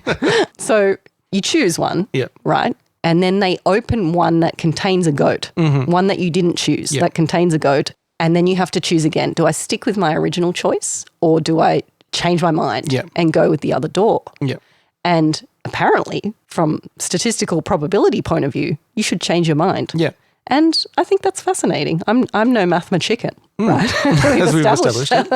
Yeah, it's famous for being very counterintuitive, but when you map out the probabilities, you find that, yes, it does increase it. And like I guess the shortcut way of thinking about it is that when you first choose, you've got a 1 in 3 chance. But when you secondly choose, you've got a 1 in 2 chance. So by switching from a 1 in 3 chance to a 1 in 2 chance, you increase your odds. Which just blows my mind. But anyway, I'm going to just save that up. So thanks for that, Ozbish. Thanks for introducing us to the Monty Hall problem. One thing I guess I sort of just wondered, and I wondered it on social media openly, were a lot of people watching Severance before they wrote their stories? Because we had quite a few stories that featured like hallways of doors and making choices and, you know, and it may have also featured that idea of the afterlife, or it might have been going back in time to make different choices about your life, or these kinds of like, that idea of opportunity and how you make choices in your life kind of thing. And I've only just recently been introduced to Severance, and I could just see it all in my mind. So I don't know if anyone got their inspiration from that. I would be interested to know. It certainly is a show that features a lot of hallways and a lot of doors. Hallways, a lot of doors, yeah. Another thing I noticed, and this was like a bit of a problem often, and so if you're wondering why your story didn't make the long list even though it was great, this might be the case. So maybe analyse your story and see if this applies to you. But there were quite a few stories there were many where the door opened at the start, right? Yeah. That's how we opened the story. And then there were quite a lot of stories where the door opened at the end and it was like left hanging like that. Yeah. Like, and then the door opens and then question mark. Yeah. We don't know what happens next. Now, that's not necessarily a problem in itself. No, some of those stories did quite well. Yeah, but I will say that for many of the stories, what that did was that it made the story feel like the setup, right? And we didn't get the climax or the conclusion. We did not see the end of that story. Now, for some stories, that opening of the door is the climax, and the question that lingers is what they're asking the reader to consider and wonder about, which can be quite powerful, right? But for other stories, it felt like, and you've talked about before this unearned twist thing, it was like an unearned question mark. Yeah. You know, where it's not satisfying for the reader because we haven't had enough information to kind of guess at or know what happens next. And therefore we feel unsatisfied and we feel like, oh, hang on, you've just set this up. We still need to know what happens next, and it doesn't feel satisfying enough for us to fill in those blanks. So if that was something that you did, if you had an open door at the end of your story, you might want to reflect on that and think, is this really more setup? Yeah. And if so, like think about how maybe you could have that more classic structure of like beginning, middle, end kind of thing. I do agree, but I mean, I will say that that's not necessarily a deal killer. And I think I can think of one story that is on the shortlist that ended with an open door. So again, it's about how that setup works and whether that is like an earned ending and whether that leaves you with a satisfying resolution as opposed to just kind of really being the start of your story and the story that you've written being like a prelude to the story. So yeah, it's definitely something to consider. Yeah, don't beat yourself up if you've done it. That's by no means, but just question, like, is this effective? Yeah. Is this effective storytelling? Okay, so let's talk about the anti-prompt, and I think what better way to start than a voicemail that was left by our reigning champion, Torrinell. Hey, it's Torrinell from New York City. I have a two-part question. Firstly, and I feel like I'm asking this on behalf of all the writers, is what the hell were you thinking? Write what you know is an anti-prompt? Like that's kind of impossible, right? So I think you kind of owe us an explanation. But seriously, I would love to hear what that conversation was like. As you stated on your website, this is impossible to judge. You can't know what an author's life experience is. So this is less about breaking a rule and more about just giving us the creative freedom to do whatever we want with it. So my question really is just a request to get a behind the scenes look at what that decision making process was like. And my second question is related. It's about the future of the anti-prompt. The anti-prompt really is Not Quite Right's unique identifier. But there are a finite number of writing rules. And as we saw here, some are easier to judge than others. So what are the plans for the future? Like, will the anti-prompt evolve over time to encompass more than just writing rules? Are you going to be repeating some of the previous writing rules? Are you doing something completely different?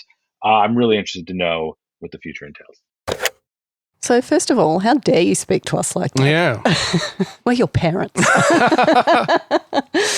Yeah, so we obviously talk about these things before we don't just pick them out of the hat. We sit down and we think about what prompts work together and what possible responses people are going to have. And this is one that like we thought long and hard about, I think, about is this too easy or is it too hard? Or like, how are we going to judge this? Yeah. I think I felt like it was too easy and you felt like it'd be too hard kind of thing. So we had different perspective. Yeah, and I would say this is critical for every single round. Make sure you go to the website if it's up and running and read the article there. So Amanda writes a lovely article every time and that explains the anti-prompt, and we explain usually towards the end like what we're expecting to see. And this time around we explicitly stated like we have no way of knowing Judging, what you know. And in fact, because of the website issues, we sent out the article as an email because it's critical that you read that article and at least understand kind of what we're going for. And yeah, we don't know what you know. So that's part of it. So there's a few ways that you can kind of respond to a prompt like this. And one is what a lot of people did do is write what they didn't know. But it can also be about what your characters do and don't know. Like it's the options are there. And we said specifically for this one, we're relying on the brief explanation field as well if you want to tell us what you've done, because we don't necessarily know. And we're not disqualifying anyone for the anti-prompt this time around because you could just be writing about something that's not within your experience and we don't know. And that's something that we have to deal with, I guess. Yeah. And we always say that we just want it to be inspiration. Yeah. Like we're not here to like tell you off if you did accidentally write what you know. Yeah. Like it's not really about that. It's about, hopefully, we hope, thinking about that challenge, thinking about why that inverted commas rule exists and then trying to break it and not break your story. Thinking about like, why is this important? Why would I normally write what I know? Yeah. And then challenging yourself to do something different and maybe exploring that idea a little bit and maybe sometimes learning why it's actually really helpful. Yeah, and that's, the sneakily, the point of the anti-prompt is to be a little bit educational and to help spread these rules of writing and not only the rules as like a soundbite as they exist, but again, to get you to understand like Deeply, this is what it's for and when to break them and why to break them and why not to break them. So, we're never saying just break it for the sake of breaking it. It's always understand it, then use your poetic license or your whatever creative license to then break it in creative ways. But to be fair, I think for a lot of people, that's a really big challenge, you know, and especially people who haven't been writing for a long time and are still exploring their own voice and are still, you know, coming to grips with some of the basics around writing, to then challenge themselves on something a bit higher level is really difficult. And so it is okay to just take it literally or to just take the obvious approach kind of thing and hopefully like write a great story with it. Yeah. Yeah. So before we get into the takes that people had along those lines, let's address the second part of Torinel's question, which is there's a finite number of rules and what do we do? And of course, we've spoken about this as well. There is a finite number of rules and they lend themselves to greater or lesser extent to being an anti-prompt as well. Like some of them just don't really work. Yeah. I can think of a good example that doesn't really work, which is write every day. Yeah. That's a common writing rule that you hear and I'm not sure how that would work. Hey, I'm not saying we would never use it, but it's a pretty challenging one in the context of this competition. Yeah, that's right. But there are still plenty of others and, you know, we've got several years worth, don't we worry. run 4 comps a year, so it's not that we need that many, but you might find or we might find that we want to, I guess, tweak the concept at some point. That's not out of the question. We might also repeat some anti-prompts, like that's not out of the question either. So I think it's a format that we can keep going with for quite a while. Yeah, and I think too, even if we reused some of the anti-prompts down the track, with different action and word prompts, you get a different result. And also it would be the fun of seeing how differently people approach it after we've already sort of discussed that anti-prompt and what worked and didn't work. Like, did we learn even more? Like, how did we evolve? And also with reference to the previous winners or within that prompt. So, I mean, you can think of it similarly to competitions that have genre prompts as well. Like, you know, yes, you've done comedy before, but it's going to be different each time around. So I don't think that that's necessarily a restriction. Yeah. Okay, so let's get to the takes then. So I might go through some of the more common takes that we saw, and then we will get into maybe some of the more unique takes. So probably one of the most common takes that we saw was writing about a character that the author didn't have any knowledge or experience of. So I'm a man, I'm writing about a woman is a very basic example, but there were a lot of different takes on even within that. So you might have been doing that same thing, but in your own unique way, which was cool. So one I wanted to call out was William Reardon with Sound Effects, who wrote about a girl in an orphanage wanting to be adopted, which was, of course, not his personal lived experience. But interestingly, that girl had a lisp, and that he indicated in his comments that is part of his lived experience. And what I found interesting about this is that, to me, that was the most resonant part of that story. So the way the lisp sort of came into play, and it was a key feature of the plot, to me resonated more deeply than that view of her as an orphan. And that again reinforces the whole idea of exactly. Right, what you know. So the article that I did write was about authenticity mainly. Like that was the main point. When we say write what you know, the idea is to bring authenticity, bring truth to your writing. And I think that's where we see that come through. So something to reflect on. But, you know, we're not going to rule William's story out because he wrote about part of things that he knew, you know. And sort of tied to that, I guess, is those who wrote about a topic that they didn't have direct experience or knowledge of. So sometimes those two things went hand in hand. But an example is Matthew Farmer, who in his comments wrote, "I clearly have no idea how the internet works and I'm too afraid to find out." Which just recalls to me a wonderful episode of the IT Crowd. But anyway, and there were a lot of stories like this. We saw some stories about mathematical things. We saw some scientific-based stories, people sort of exploring concepts that are maybe too advanced for them or just completely outside of their own frame of reference. And that's, you know, great approach. Some people were research heavy on that and some people were very research light. Yeah, so one example of that was a story we've already mentioned, the Let's Make a Deal by Oz Bish, and that's the one about the Monty Hall problem. And Oz wrote in the brief description, "I do not know how the Monty Hall problem works." So there you go. If you feel the same way, you're not alone. Well, I hope we all have a better understanding of it now. Yeah. Although I still don't understand the maths behind it. So a way that some people got around that, right? So some people got around it by researching. Some people got around it by having a character who also didn't understand the thing, which I thought was clever.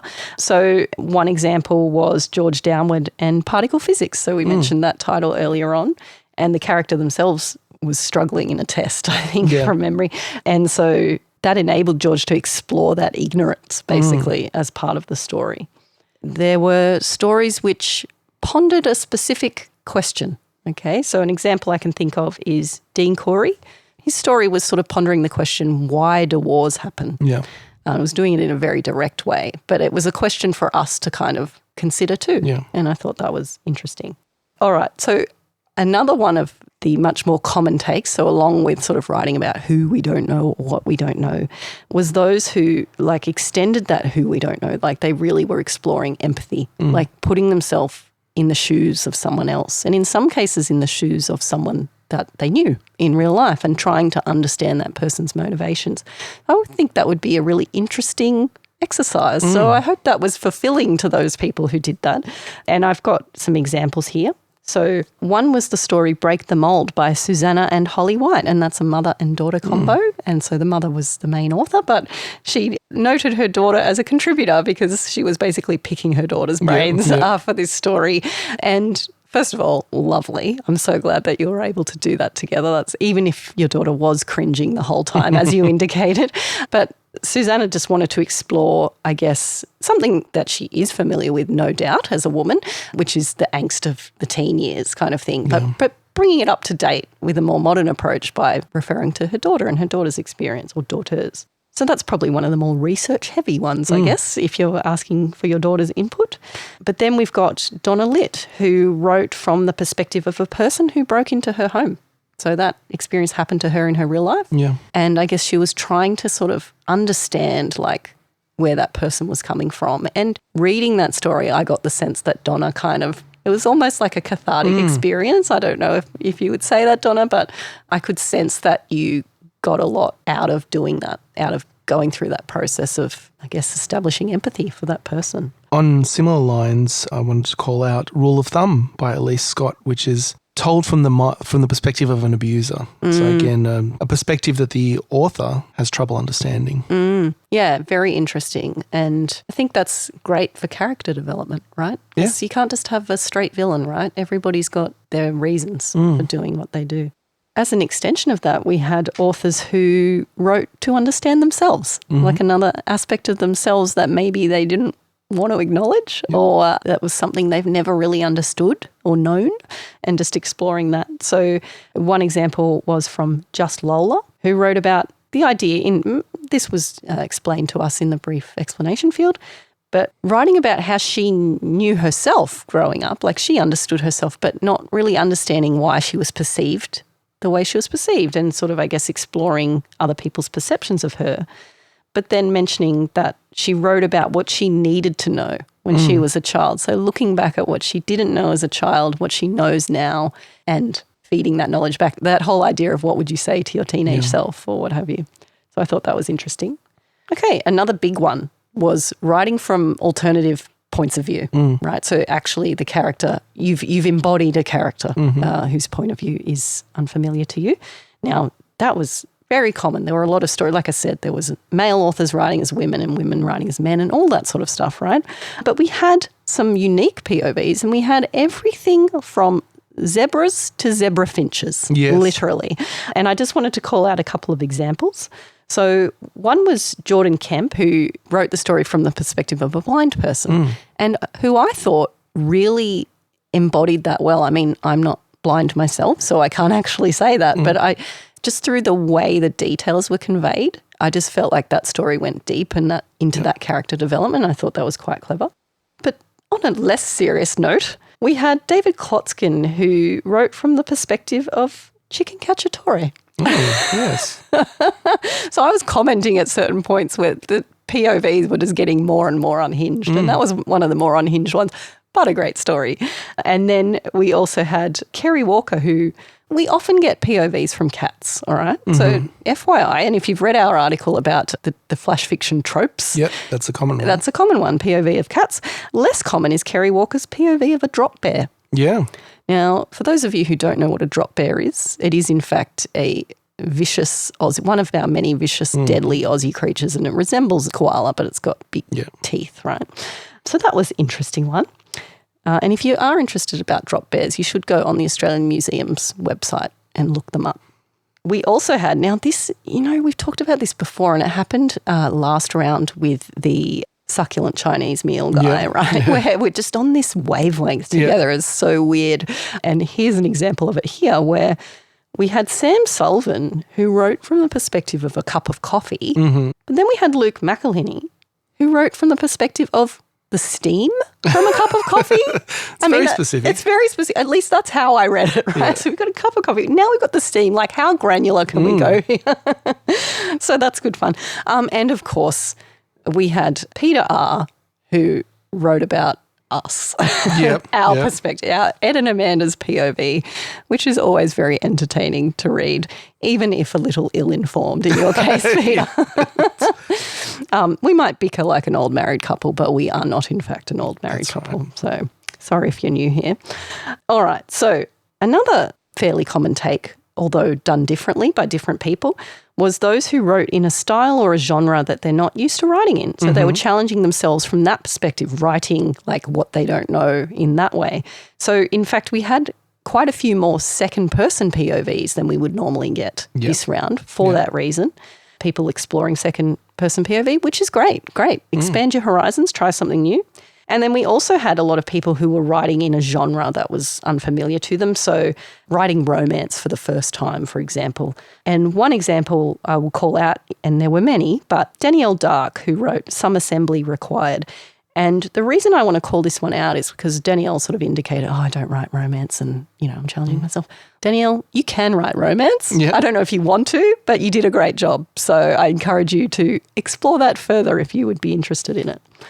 Okay, now another one I hinted at back with the door prompt was a lot of people writing about the unknown. Okay, so a broader unknown, something that is unknowable.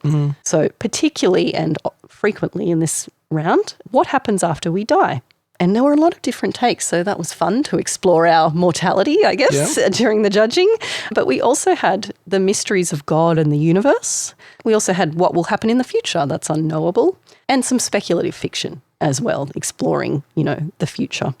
I just wanted to call out one specific, like what we might think of as universal unknown thing, came from Mark Wilkinson, who explored the idea of where our socks go in the wash. Yep. We will never know. Yeah, and also I'll also call out Courtney Danielson with Love Letter to Who I Could Have Been, which is kind of the similar idea of just like a counterfactual universe, what could have been under different circumstances. And some of those sliding door stories, opening door stories, did sort of explore it in that way. We had a few stories, not too many, who took a very literal approach. So the character themselves in the story was writing what they don't know. One example of that is The Devil in the North Tower by Scott Fisher, which features an exorcism. And it's actually a quote, "Don't write what you know," he said, "write what you feel." So a character there who has to write what they don't know. Yeah, what they feel instead. Yeah.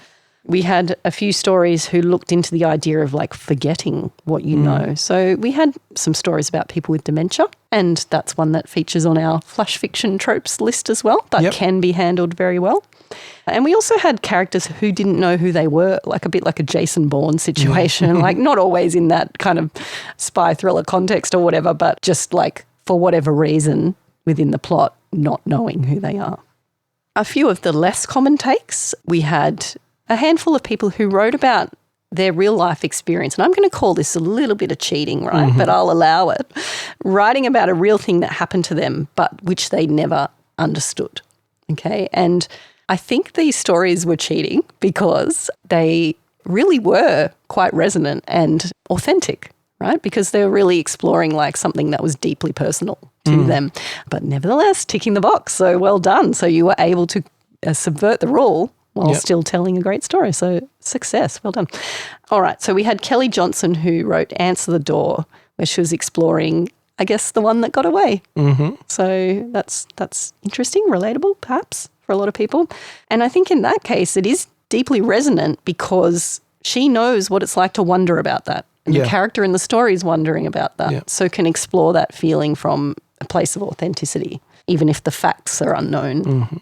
A couple of people went with that idea of men writing women badly, which is good fun, right up my alley. And we had Anna Hughes who wrote Every Woman's Fantasy, and that was an example of that. And I thought that was a fun take on the prompt. So the idea of not just doing that, which some authors did, write about the opposite gender character, for example, but really leaning into the comedy of how bad that can be, you know. And then a few people who changed the truth, right? So they're not writing about what we know as a fact. The facts have now changed. So we had Casey Wozicki with One Too Many, who invented a new planet, basically, by changing what we know about Saturn. So just sort of stretching the truth. And I do want to go into some of my faves and your faves in a second, but I guess as just a broad sweeping statement, like there were so many different takes on this anti-prompt, like probably the most ever by far. And like I said, even the ones that were sort of taking a similar approach were doing it in such vastly different ways. And so I never got bored. I never sort of thought, oh, I've seen this. You know, everybody just went with their own thing. And I really loved that. And it was also most of the time fairly transparent. Like it wasn't one that stuck out in the same way as, say, Purple Prose did. It was one that you can kind of forget about till maybe you get to the end of the story and you think about maybe what the author did. Yeah. I had a lot of question marks in my notes. So for those who didn't leave a brief explanation, I had to guess, you know, and I was sort of guessing, oh, maybe they're writing about a character they don't know. And of course, I don't even know who the author is when I'm making these guesses. So it was interesting. But just a few things that I guess I thought were clever, and I just wanted to call out. Christy Ford mentioned that she was brainstorming by playing Never Have I Ever, which I think is a fun, probably one of the more fun ways to brainstorm a story idea. We had people who went really deep on the anti-prompt and sort of like, I'm reading the brief explanation and it's like blowing my mind a little bit. And so just as an example, Mason Dryly, who said in their brief explanation, what we know is beholden to a certain interpretation or experience, which with enough bias and elision can sometimes escape a knowing at all. What the narrator here knows of the story's subject, Marie, is an idealised projection. The arrogation of knowledge for artistic purposes can be self-serving and mask truth behind its supposed authenticity. So just like really exploring this idea of what we know, what we think we know, and the kind of masks we put on things. And I think in what some may describe as a disinformation age that we are entering into, these ideas of like what is fact and what is in fact like just a perception, like it starts to get blurred a little bit. And so, I don't know, you blew my mind a little bit with that stuff. And there were a few authors who did that. All right, so another approach to brainstorming, we had Jessie Erin who asked ChatGPT, what don't writers know? And among other things, it suggested that writers don't know how their work will be received or what impact it will have. And that went on to inspire Jessie to explore that idea of not knowing the impact of our actions. And I thought that was pretty cool. So, and, you know, in terms of AI usage, we've said, and we do have we have a policy around how you might use AI in this competition. Obviously, we don't want you to use generative AI to write any part of your story for you. But it is cool to brainstorm that way. We're fine with it. And we know that a lot of people would never dare touch it, and we respect that. But for those of you who use AI, that's a perfectly reasonable way to use it. In our view, that's just Google on steroids, basically. I like Josh Lowe's take, and amongst other things, because Josh sort of handled the anti-prompt a few different ways, he wrote about that animal instinct, right? So not consciously knowing things, but still being aware of them, which I thought was just interesting, like inspiration. We had Romany Jane, who actually had a character who's on a lie detector claiming not to know anything, but who in fact probably does know something. So I thought that was cool too, weaving it into the plot that way. We had April Lung Te, who invented the cure for cancer. So thanks, April. That is something that I think many, many, many of us would like to know the answer to. And this is fiction. We get to create that if we want to. So well done. And the final one that I'll mention is Isabel Burns, who wrote about, well, this was my interpretation of Isabel's interpretation anyway, so correct me if I'm wrong, but writing about the things we miss because we're too busy on our phones. So what we don't know because we're just like doom scrolling and oblivious. And I thought that was a really compelling take since it's very relatable for a lot of people in the modern age. But there were so many. So what about you? Which ones stood out to you? Yes, I've mentioned a few, but a couple more that I guess fit into maybe slightly different categories. So the first one is Atophy by Tom Gerrans, who is a neuroscience student who is used to thinking about subjects as statistics and numbers on the screen, whose response to the anti-prompt is to basically write what they often forget, which is that those are real people and there is humanity that is behind scientific research. So I thought that was an interesting approach. And I also want to call out Michelle Oliver with her story In Search of the Jabberwock, a documentary, to be narrated in the dulcet tones of Sir David Attenborough. And this is one that uses words from Lewis Carroll's poem and extensively words that the author doesn't know the meaning of. So that was also a very interesting, creative and unique response as well. And in fact, it wasn't the only one that did that. Oh, really? So it wasn't unique at all? There were 2 stories that went with that Lewis Carroll approach, which again is interesting, just being on that same wavelength. Yeah. So yeah, a huge range of approaches. And so if you are new to the comp and are sort of struggling with the anti-prompt at times, like it's important to remember, like whatever you think is right, like we are happy to go with your take on the anti-prompt, and all we ask is that you engage with it, that you see it as a challenge, that you understand what we're trying to do with it, and then you just run with what you want to do basically and tell us a great story. Number one, every time tell us a great story, because you could have the best take on the anti-prompt. That doesn't mean you've told a great story. And, you know, the story part is our priority ultimately. Now, you mentioned on Twitter that you saw some common themes in the responses to the anti-prompt that you wanted to talk about. Yeah, so maybe I was sounding a little bit negative on social media, but I just want to call out a few things that were maybe challenges that cropped up again and again, and things that I noticed. And once again, like, reflect on your own stories. And if you've paid for a critique, we can tell you that what applied and didn't apply in our view. But if not, we hope that this general feedback is useful to you, because I think, you know, some of these things might apply to your story. So just go have a look back again and review it with this in mind. So the number one thing I would say, just as an overall comment, is that reading through these stories, I've never felt so emotionally disconnected. That was the feeling that I had. Not for every story, but I found myself again and again in my little notes writing lacks emotional resonance, lacks emotional resonance. And the reason for that is all to do with the anti-prompt, I'm sure, because the whole point of the rule, write what you know, is this search for authenticity, is truth in storytelling, is this connection between humans, right, where we expose like our inner truth and someone else catches that and goes, yes, that's my truth too. Like that's kind of, to me, like what storytelling is, or what it can be.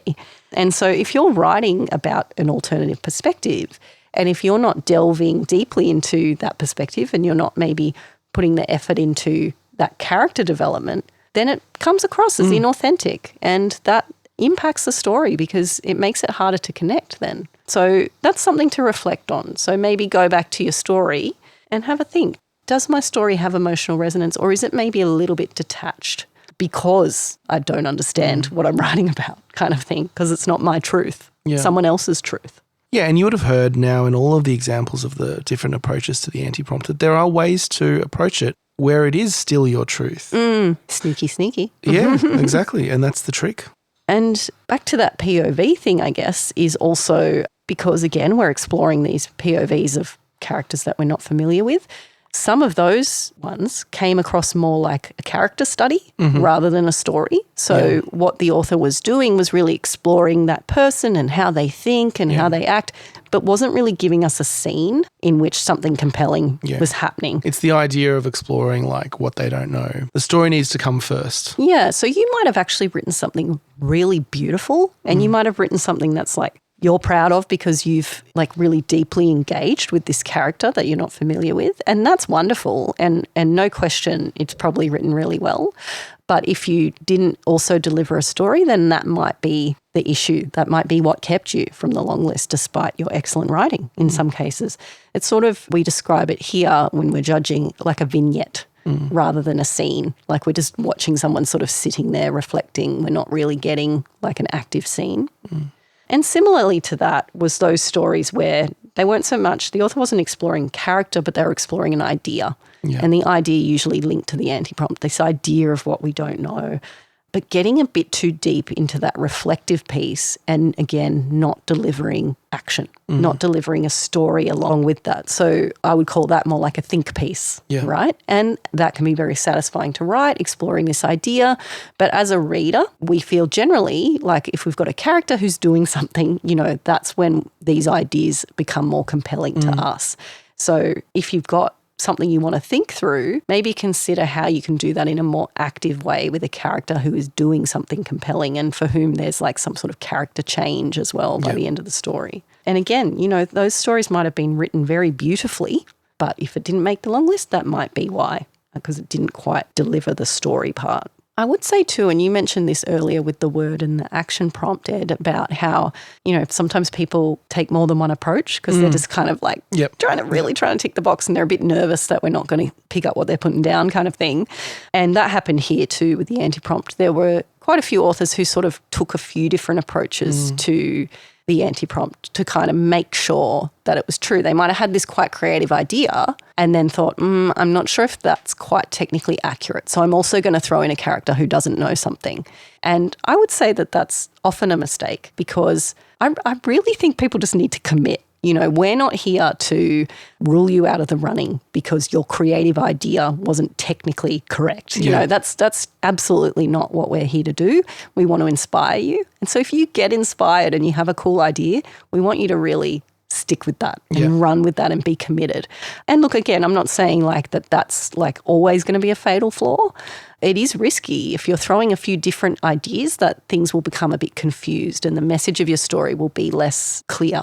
Especially at 500 words because you just don't have the time to play with that many concepts, right? Especially these deep concepts, So, you know, I would say as a rule of thumb, just commit. So overall, I guess my feedback around the anti-prompt is that the reason why the rule's there is this authenticity. It's a search for authenticity. And some of these stories, many in fact of these stories, lacked that authenticity, lacked that emotional resonance because we're exploring what we don't know, but we're not actually going deep into that human connection on it because we can't, because we don't know it, right?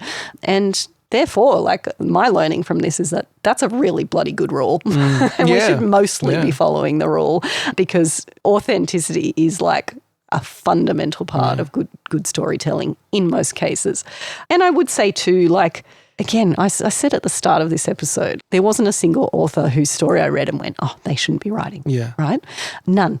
We actually get a lot of really great writing. Yeah. And so if you didn't make the long list, but you've written your story really well and maybe better than people who made the long list, you might be like, what the hell? Like, why didn't my story's better written? It may be like almost all the stories were really, really well written. But in this round, it was some of those storytelling elements. So we've got the great prose and it's beautiful and lovely imagery, but the storytelling part of like the setup and the climax and these kinds of fundamentals and like character arcs and things like that were maybe a little bit more lacking this time. And I think for many of you, if you're a writer, you're good at that. You know you're good at that.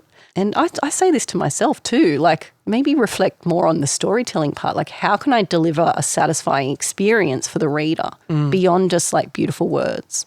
And I think that's a question we have to continually ask ourselves because it can be tempting to just write beautifully but sort of miss the connection part, the connection to the reader and how they're going to receive it. And I mean, that's the good thing about writing like as an art form. And there's so many ways to approach this, right? There's so many elements to consider and you can choose to focus on one more than the other. And there's prose, there's the elements of story, there's voice and there's character, right? So all of these, some of the stories that do well are really character focused. Yeah. Some are very voice focused. Some are very story focused. At the expense of maybe At the expense of the others. Yeah. So it's, you know, I'm sure we have had stories that maybe have won or shortlisted that don't have like rising and falling action and climax. And definitely. They're more about the voice or they're more about the character. And we have ones that are more about other things, but they have to have one of those hooks to really get you. To connect. And to connect, So there's plenty of ways to do it and we can't just give you like the formula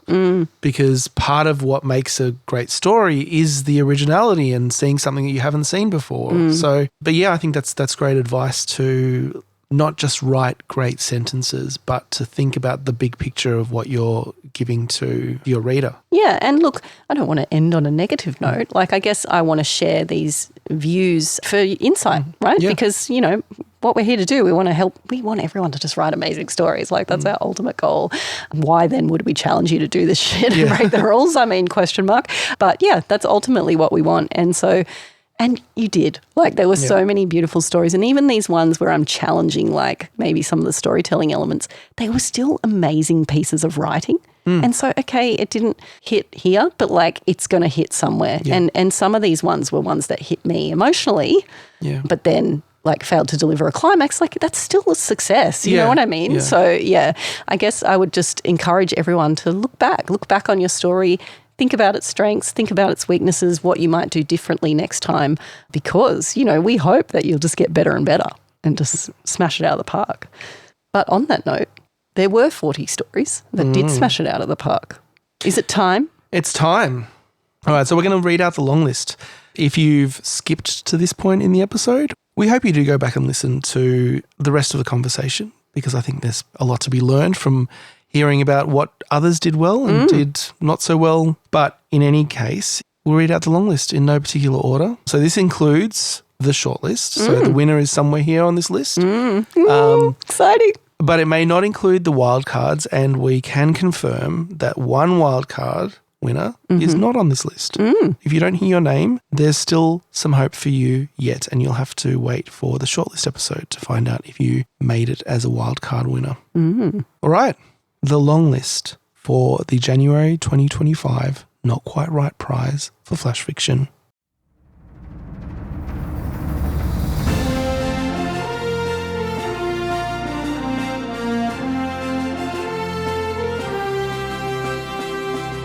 Sheldon the Snail Blazed a Trail by Erin Brandt Filleter.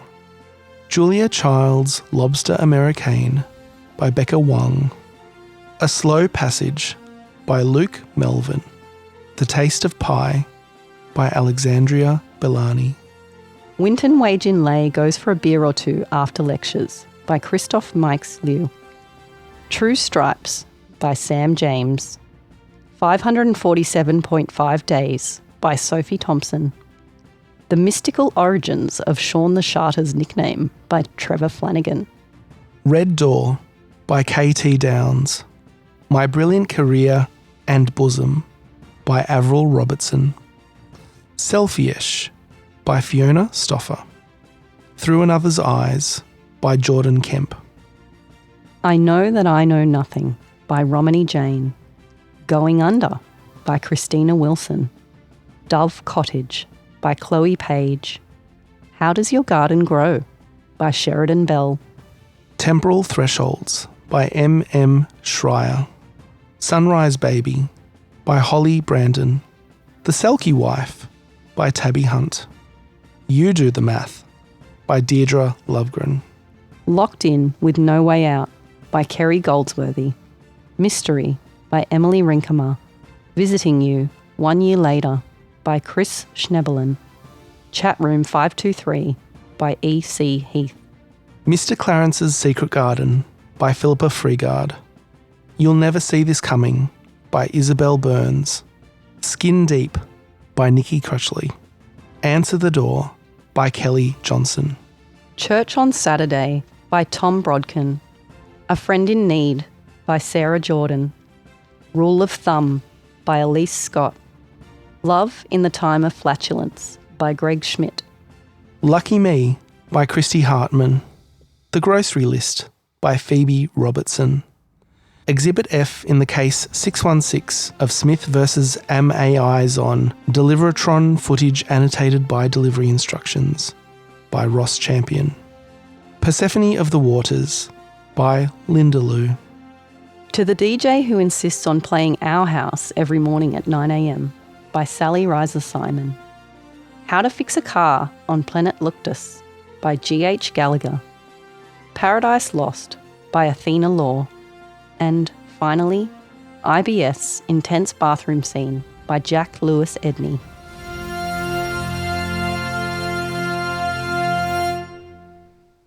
So a huge congratulations to our 40 long listees. Your name will appear in the anthology that we'll put together at the end of the year, and hopefully you'll be in a bookshop just like the long listers from last year and the year before. And 6 of you are on the shortlist, and 1 of you is the winner of $1,500 cash prize and the trophy. Yeah, and those 6 of you will feature, your stories will feature in the anthology as well. So a lot to look forward to there. And we'll also be reading them out on the next episode, which is going to be fun. It's going to be so much fun. And commiserations to those of you who didn't make the list, like, we know, we get it. We've entered enough comps ourselves, how disappointing it can be. And look, if you're cursing us right now, we also get that. But, like I said earlier, that doesn't mean your story wasn't great writing. Like, you really should pat yourself on the back because there was some beautiful, beautiful writing in this round. And I guess that these stories just happen to resonate with us this time. But for those of you who did hear your name, you can find a little badge. We've got those little badges that you can share on social media, a little image, and you'll find those in the honour roll on the website. So just click on the link in the menu. Yeah, you can save that image to your device or whatever and share it on social media if you'd like to. And as always, we have a little badge for those of you who didn't make the long list as well. So feel free to grab that one if you'd like to.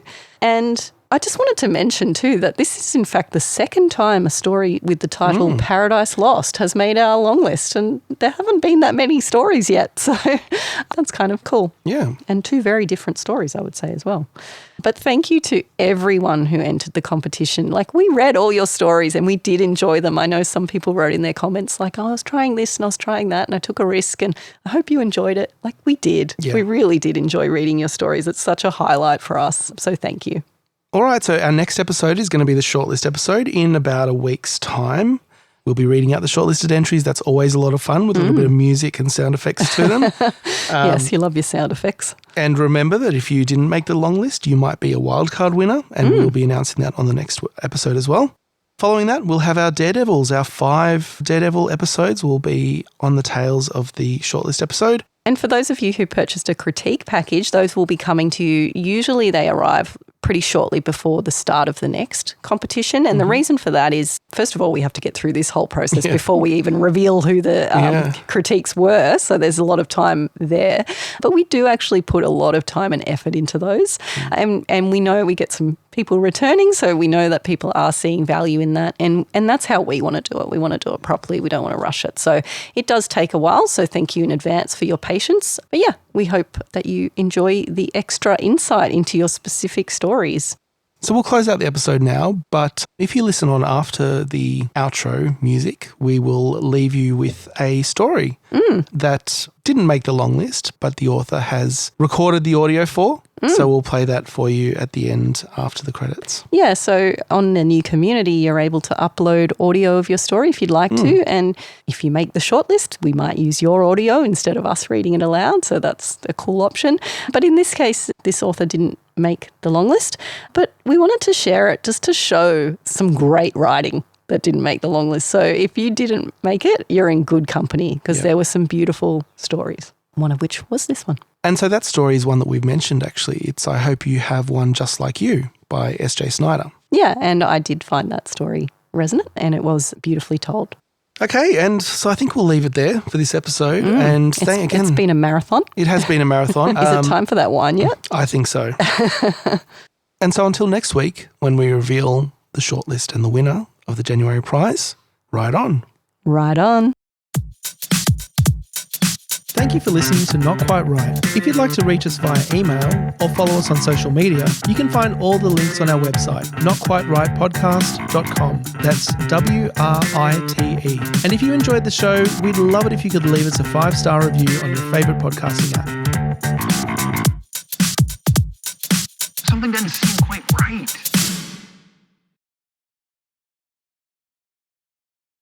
I Hope You Have One Just Like You by S.J. Snyder.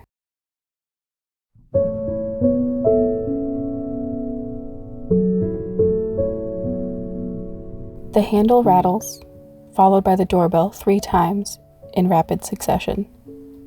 It's as if she's been here 1,000,000 times before and expects to waltz right in. My daughter drops her horse figurines and scrambles over the couch to race me to the door. I shield my eyes from the afternoon sun and greet the woman I haven't seen in nearly a decade. "Oh my gosh, she looks just like you!"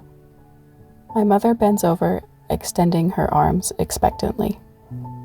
The words echo in my head, ricocheting so loudly that I wonder if Mariella hears them too. I never knew what my mom meant back then. The teasing words, "I hope you have one just like you," failed to mask her exasperation. And not the good-natured kind, as if sharing a secret we would one day reminisce about. No, the words pierced like barbed wire, dripping with spite. I didn't understand then, but doubt and confusion latched their hooks beneath my skin. Mariella waves shyly and wraps her delicate arms around my hips, burying her face in my side. Come on in, Mom, we're letting the air out. I shuffled to close the door behind her, Mariella clinging to my waist. All right now, where's my hug? Bracelets clack as they slide along my mother's wrists, and a whiff of perfume-scented smoke assaults my nostrils. Mariella cringes further against me. I kneel, taking her hands in mine. This is my mom, Grandma B. She's very excited to meet you. We can play together, and you can decide later if you want to hug her goodbye. Right now, you can shake hands or wave and say hello. Our eyes are the same vibrant blue with a darker ring at the edge. Her grip relaxes, and she looks up at my mom with anticipation. Hi, Grandma, let's play unicorns. She scampers off before my mom can respond. Mom sighs dramatically, letting her arms fall to slap her thighs. When you were like that, I took us to a family reunion to practice meeting people. It worked. I flinch. No, it didn't. The words are out of my mouth before I know it. Let's not argue, she patronizes, fishing for her phone. You'll understand when you... She trails off. I guess you do know what it's like to raise a kid like you. Ain't so easy, is it? She laughs, as if it's funny. My vision blurs with unshed tears. I do know firsthand what it's like to have one just like me. I'm just teasing. I love you, you know. She hugs me without warning. Yeah, Mom, I know. She goes to take selfies with Mariella. On some level, I know every parent does their best, and despite how hard it is, I look at my kid and it's easy, so breathlessly easy to love her. And she is just like me, and I don't know why it was so hard to love me when I was just like her. I'll probably never know.